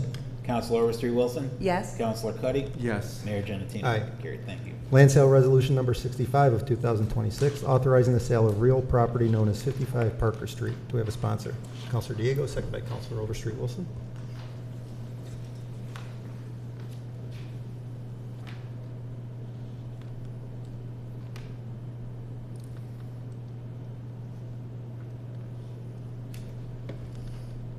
Land sale resolution 65 of 2026, whereas the city of Auburn owns real property commonly known as 55 Parker Street, and whereas the property is identified as tax map number 11583217, and whereas a purchase offer and sale contract has been proposed, which is attached here too, and incorporated herein for the purchase of the property at a price of $60,000. And whereas the proposed buyers are Anthony Campy and Tim Betlowitz, and whereas the property is a surplus parcel and not needed for city purposes. Now therefore, be it resolved, the city of Auburn does hereby approve the purchase offer and sale contract from Anthony Campy and Tim Betlowitz, which is incorporated herein for the sale of 55 Parker Street for the sum of $60,000, subject to the terms and conditions set forth therein, and also subject to the following. The city provide only a quit claim deed to the buyer at closing, that the buyers be responsible for payment of all title and closing costs necessary to close the transaction, and be it further resolved, the mayor is authorized to sign the purchase offer and sale contract together with any and all documents in order to finalize the closing of the sale, and direct staff to record the sale proceeds into the revenue account A992660, sale of real property. Questions and discussion from the council? Anything to add, Ms. Haynes? No, other than this was listed with our realtor just a few weeks ago and very quickly got an offer. Mr. Kimpy has been interested in this property for a couple of years, so glad that we're able to move this forward. Very good. Please call the roll. Councilor Diego? Yes. Councilor Overstreet Wilson? Yes. Councilor Cuddy? Yes. Mayor Genatino? Aye. Carried. Council Resolution number 66 of 2026, adopting the City of Auburn revolving loan policy. Do we have a sponsor?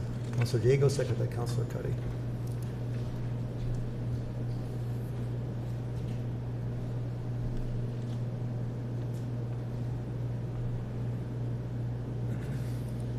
Council Resolution 66 of 2026, whereas the City of Auburn offers a revolving loan program to provide a way for city residents to pay for the cost of repairs to sidewalks, sewer laterals, and water service. And whereas under the program, the cost of the work is placed onto the real property tax bill and paid over a 5-year period at 6% interest. Whereas due to recommendations from external auditors, city staff analyzed the cost benefit of the program and the administrative burden, and whereas a formal accounting policy for the program is recommended accounting practice. Now therefore be it resolved that the City Council does hereby authorize the revolving loan fund policy, which is attached here to and incorporated herein.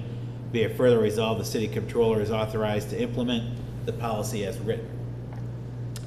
Ms. Leeson is here if council has any questions. Councilor Diego? Just more a statement on it. Thank you, Mayor. I think it's an important program to keep in. I figured after the auditor had spoke on it, I didn't think it was going to be around, but I think it's important because a lot of people, when you have a sewer main break or something along those lines, it's not a few $100 job, it's thousands and thousands of dollars, and a lot of people can't go to the bank and get a loan. Maybe they don't have the best credit. It's nice that the city makes it available, you know, especially at a 6% interest, put it on their taxes. So I mean, obviously, if you had a sewer break or something like that, the house is going to be condemned if you don't fix it. You don't want people losing their house because they can't get a loan, so it's nice the city can help them out on this aspect, so I'm glad to see the program still available. Agreed. Any other questions? Please call the roll. Councilor Diego? Yes. Councilor Overstreet Wilson? Yes. Councilor Cuddy? Yes. Mayor Genatino? Aye. Carried. Financial Resolution Number 67 of 2026, authorizing financing for the revolving loan programs. Do we have a sponsor? Counselor Diego, seconded by Counselor Overstreet Wilson. Council Resolution 67, whereas the City of Auburn has maintained a revolving loan program that allows property owners to have sidewalks and curbs and/or curbs installed for the repair or replacement of water, or for the repair or replacement of water and sewer lines, and to finance such at a cost over a 5-year period. And whereas Attachment A contains a list of all property owners who have requested to participate in the revolving loan programs, and whereas the Auburn City Council approval is required in order to process the property owners' request to participate in the programs for 2026, and the cost of the programs are detailed in Attachment A. Now therefore be it resolved, the Auburn City Council does hereby approve the expenditure of $34,974 to be charged to account CMR 5497440001 to fund the sidewalk and curbing revolving loan program, $20,732.14 to be charged to account CMR 8340440002 to fund water repair and replacement revolving loan program, and $83,520.46 to be charged to account CMR 8120440003 to fund the sewer repair and replacement revolving loan program. Question and discussion from the councils. Please call the roll. Councilor Diego. Yes. Councilor Overstreet Wilson. Yes. Councilor Cuddy. Yes. Mayor Genatino. Aye. Carried. Grant Resolution Number 68 of 2026, accepting grant and sponsorship contributions for the 2026 Summer Recreation Program. We have a sponsor. Counselor Cuddy, seconded by Counselor Diego.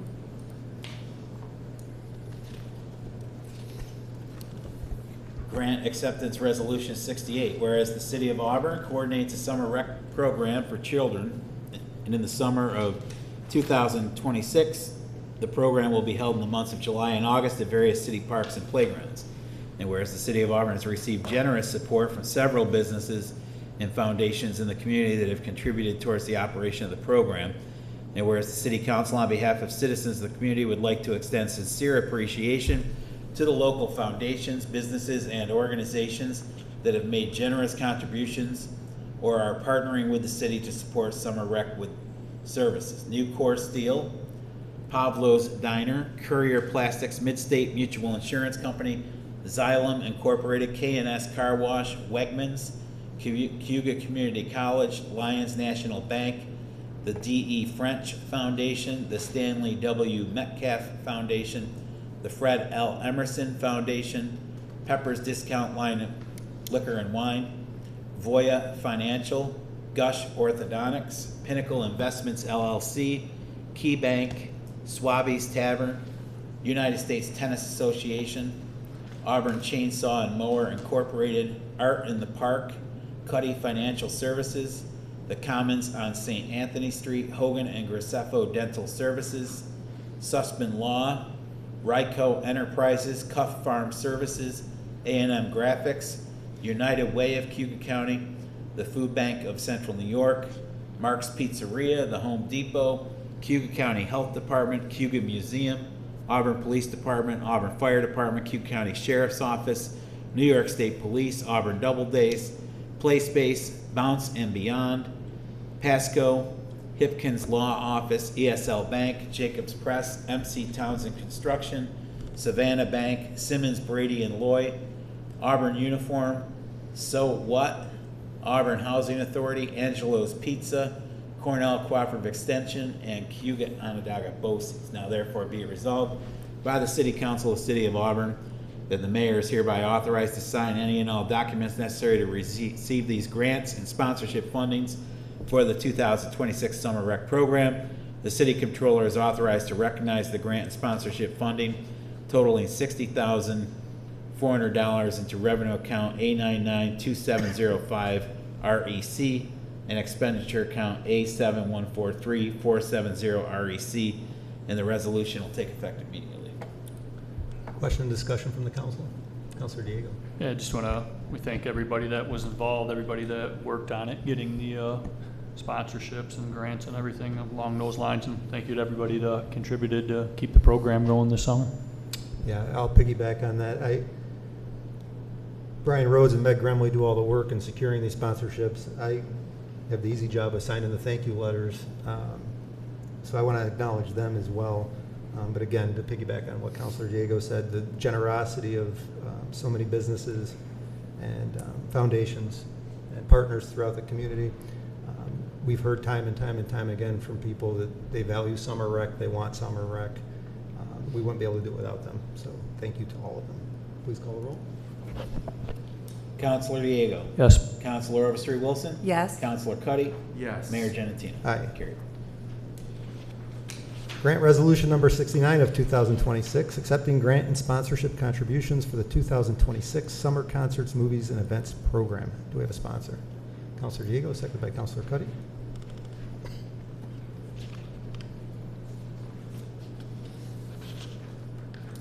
Grant Acceptance Resolution 69.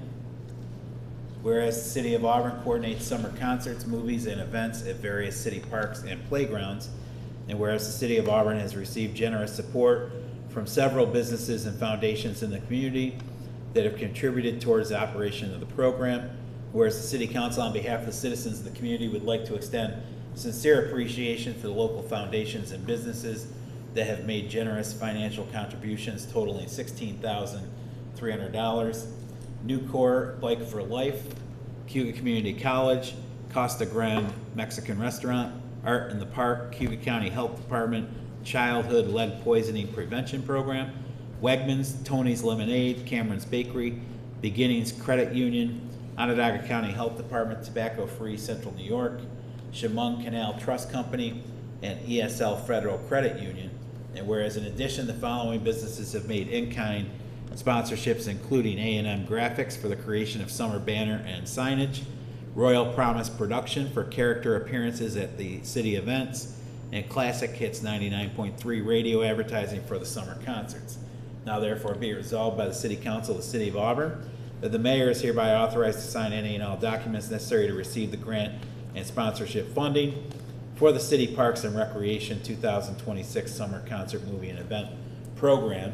The City Controller is authorized to recognize the grant and sponsorship funding totaling, oh, the number got cut off there, totaling $16,300 as an increase in revenue to account A992705 and expenditure account A720450, and the resolution will take effect immediately. Question and discussion from the council? Reiterate my comments in appreciation to local businesses that generously donated to keep the concerts going. I'd like to recognize Kim Basso and her work in securing these donations. Please call the roll. Councilor Diego. Yes. Councilor Overstreet Wilson. Yes. Councilor Cuddy. Yes. Mayor Genatino. Aye. Agreement Resolution Number 70 of 2026, authorizing an agreement with the director of the 2026 Summer Rec Program. Do we have a sponsor? Councilor Cuddy, second by Councilor Overstreet Wilson.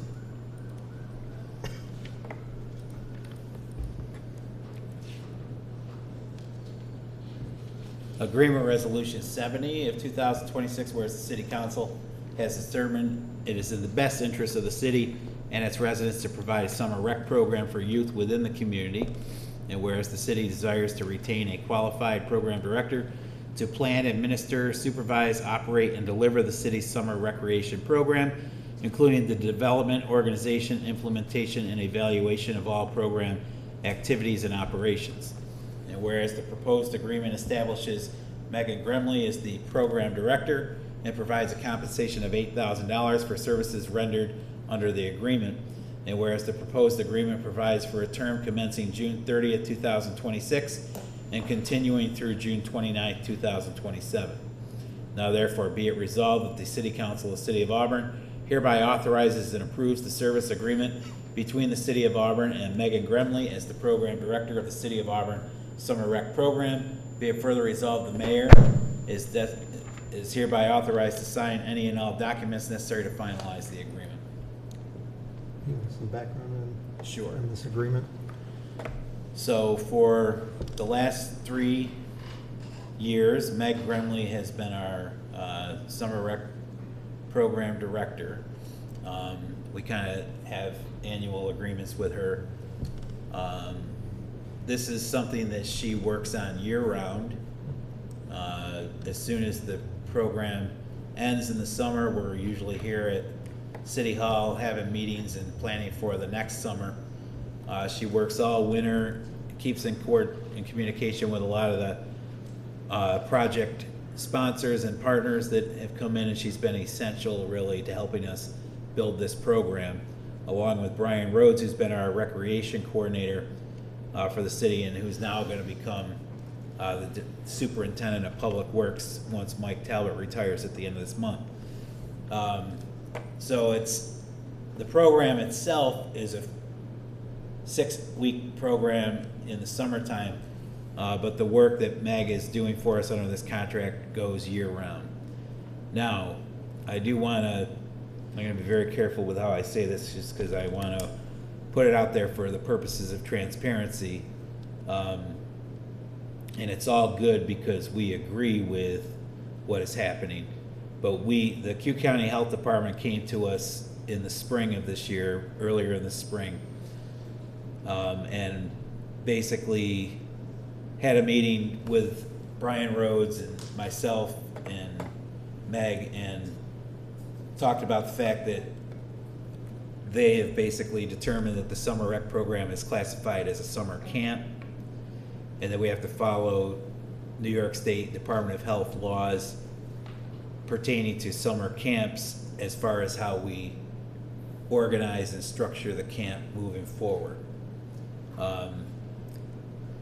Some of the summer rec, we have to remember that 4 years ago we were reporting out numbers here of 30 people showed up on Tuesday, 50 people on Wednesday, 60 people on Thursday. That was 4 years ago when the program kind of started.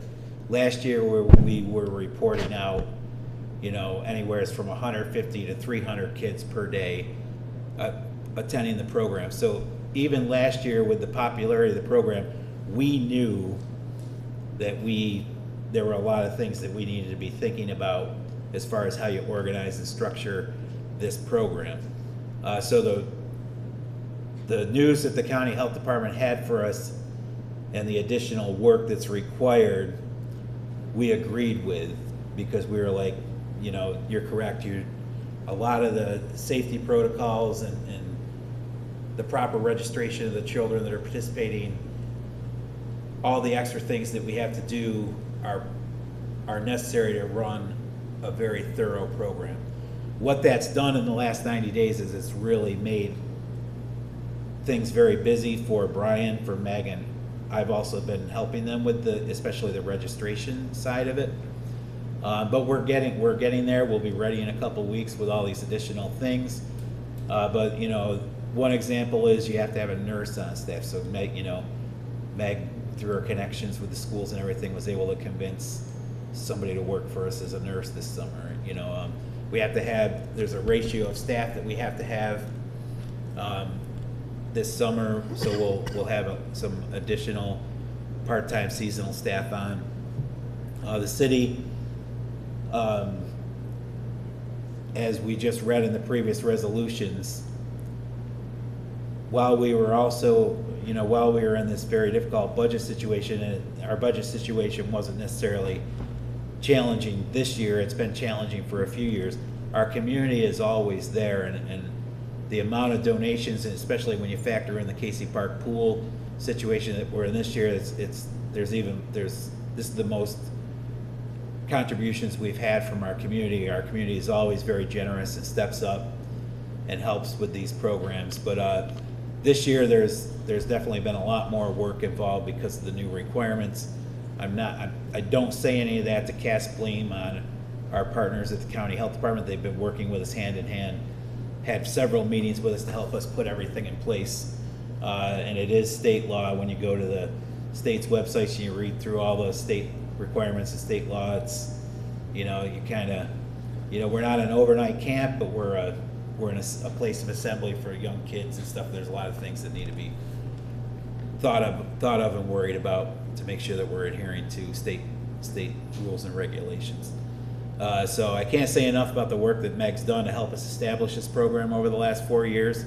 Brian is setting this program up for success. He'll still be involved in his new capacity as superintendent of public works, but as he transitions out of this, he won't be able to spend quite as much time with summer rec, but he's got some staff within his department that'll be kind of backfilling some of those responsibilities for him. And just looking forward to the program being here in a couple weeks and being able to see the program work as it has in these last couple of summers to really bring a lot of good times to the kids in the community. So that's really what it's meant for. So thank you. Yeah, no, thank you. Questions from the council? Councilor Diego? Yeah, just a note on that, question that came up day in, day out for the last week since the article went in the newspaper. I think it's important for the public to know that. And going back to Ms. Gremley, they were talking about the amount of work she does, and Brian spoke on it over and over again. But I think the important part is that everybody, all these salaries for the people that are going to be participating in the program are paid for through that donation. People get upset, and because obviously there was layoffs amongst other things during the budget. But I think it's real important that everybody knows that everybody's paid through the donation. So once again, we thank everybody that did donate. But that's where the funding's coming from for the director as well as everybody else that's going to be working there. Thanks, Mayor. Thank you. And I again just want to thank Ms. Gremley. I always tell the story. During COVID, I got a message from her about bringing back the summer rec program, and obviously it was COVID and we couldn't, but she was very persistent, and she's been instrumental in building this program into what it is. And to hear, those numbers, 300 children. The one story she tells every year when she comes is that as a teacher, when school starts in the fall, she'll ask the kids, what did you do this summer? And inevitably, a certain amount of kids say they went on vacation, they went to Darien Lake, but there would always be kids who didn't have anything to say. Now they have something to say, that they went to summer rec. And that's a positive impact on our community, and I just can't thank her enough for the work that she's done. Please call the roll. Councilor Diego? Yes. Councilor Overstreet Wilson? Yes. Councilor Cuddy? Yes. Mayor Genatino? Aye. Carried. Last but certainly not least, grant resolution number 71 of 2026, authorizing a funding application to U.S. FEMA assistance to firefighter grants for Auburn Fire Department equipment. Do we have a sponsor? Councilor Cuddy, second by Councilor Diego.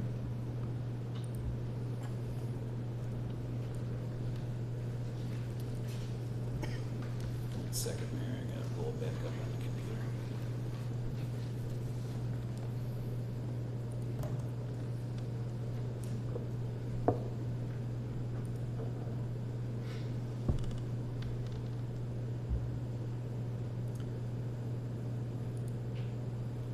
Resolution 71, whereas the City of Auburn Fire Department has the opportunity to apply for funding through the FEMA Assistance to Firefighters Grant Program, which would be used to enable live fire training for all department personnel and the purchase of a forcible entry simulator and basic firefighting tools. And whereas the live fire training would allow for platoon training to take place without compromise to respond readiness, the forcible entry simulator would facilitate training of the skill at AFD Station 1, and the basic firefighting tools would allow for the replacement of broken, damaged, and outdated tools used in the delivery of service to the community. And whereas the City of Auburn Fire Department is interested in applying for the FEMA AFG funding to cover the cost of $105,000 for conducting live fire training and purchasing a forcible entry simulator and basic firefighting tools. And whereas the FEMA AFG application will, if awarded, cover $95,545.55 of the cost to conduct the live fire training, purchase a forcible entry simulator and basic firefighting tools, and requiring the City of Auburn to cover the remaining $9,545.45, which will come out of the fire department's operating budget. And whereas fiscal year 2027 City of Auburn Fire Department budget does not contain sufficient funds to conduct the live fire training and the purchase of forcible entry simulator and basic firefighting tools, it is necessary to apply for the funding assistance through the FEMA AFG program. Now therefore be it resolved by the City Council that the Auburn Fire Chief is authorized to execute any and all forms or applications necessary to complete the grant application, that the mayor, upon notice of the funding award, is authorized to execute a FEMA AFG contract and any reimbursement forms or other necessary documents to complete the project, and that the City Controller's Office is authorized and directed to create a city expense and revenue capital account to track project finances, and the resolution will take effect immediately. With us this evening is Chief Fritz. Does anybody have any questions for the chief? Councilor Diego? Yeah, just a comment. Just goes back to the same as with the police earlier today and the other grants. This is an important grant because it's when we went through the budget, we looked at the chiefs and he had cut things out of there that hypothetically they needed tools, equipment, safety equipment, stuff like that. So it's nice being able to grab this grant and replace some of the stuff that we couldn't do in the budget. Appreciate it. Chief, what is, can you talk a little bit about this forcible entry simulator and what that is? Sure. So this is a heavy-duty door system with a metal frame and a metal door, and the firefighters are able to put in basically blocks of wood or other material that simulate a locking mechanism, and then we use our axes and our Halligan tools to open that door through the proper techniques of forcing the door. Okay. You can't save someone and you can't put out a fire if you can't get in. So basically this allows the firefighters to train pretty much night and day if they choose, or when the opportunity strikes, because it'll be right there at the station, and give them opportunity to improve those skills. How often do we do live fire training? Live fire training is difficult to complete. There's an NFPA standard 1300 that speaks to it.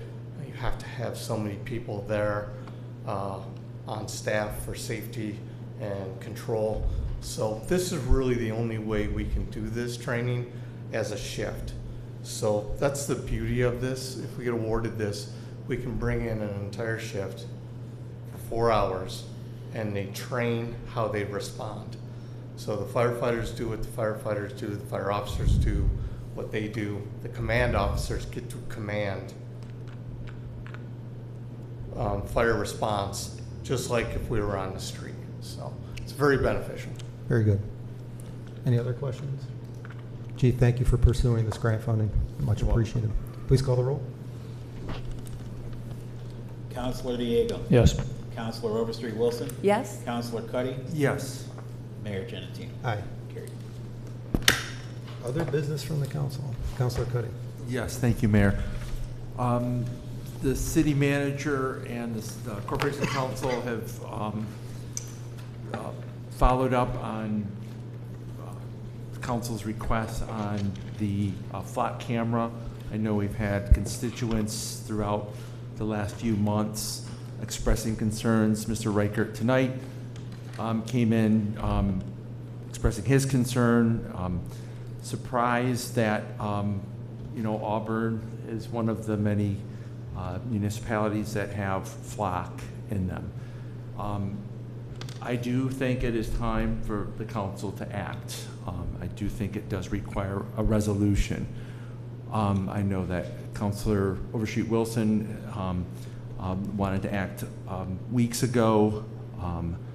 I do believe we've done our due diligence. I want to acknowledge the Auburn Police Department for explaining to us their perspective. I think it's important, but as many of the people in the community have expressed, once that data is in flock safety's purview, there is no guarantee that that could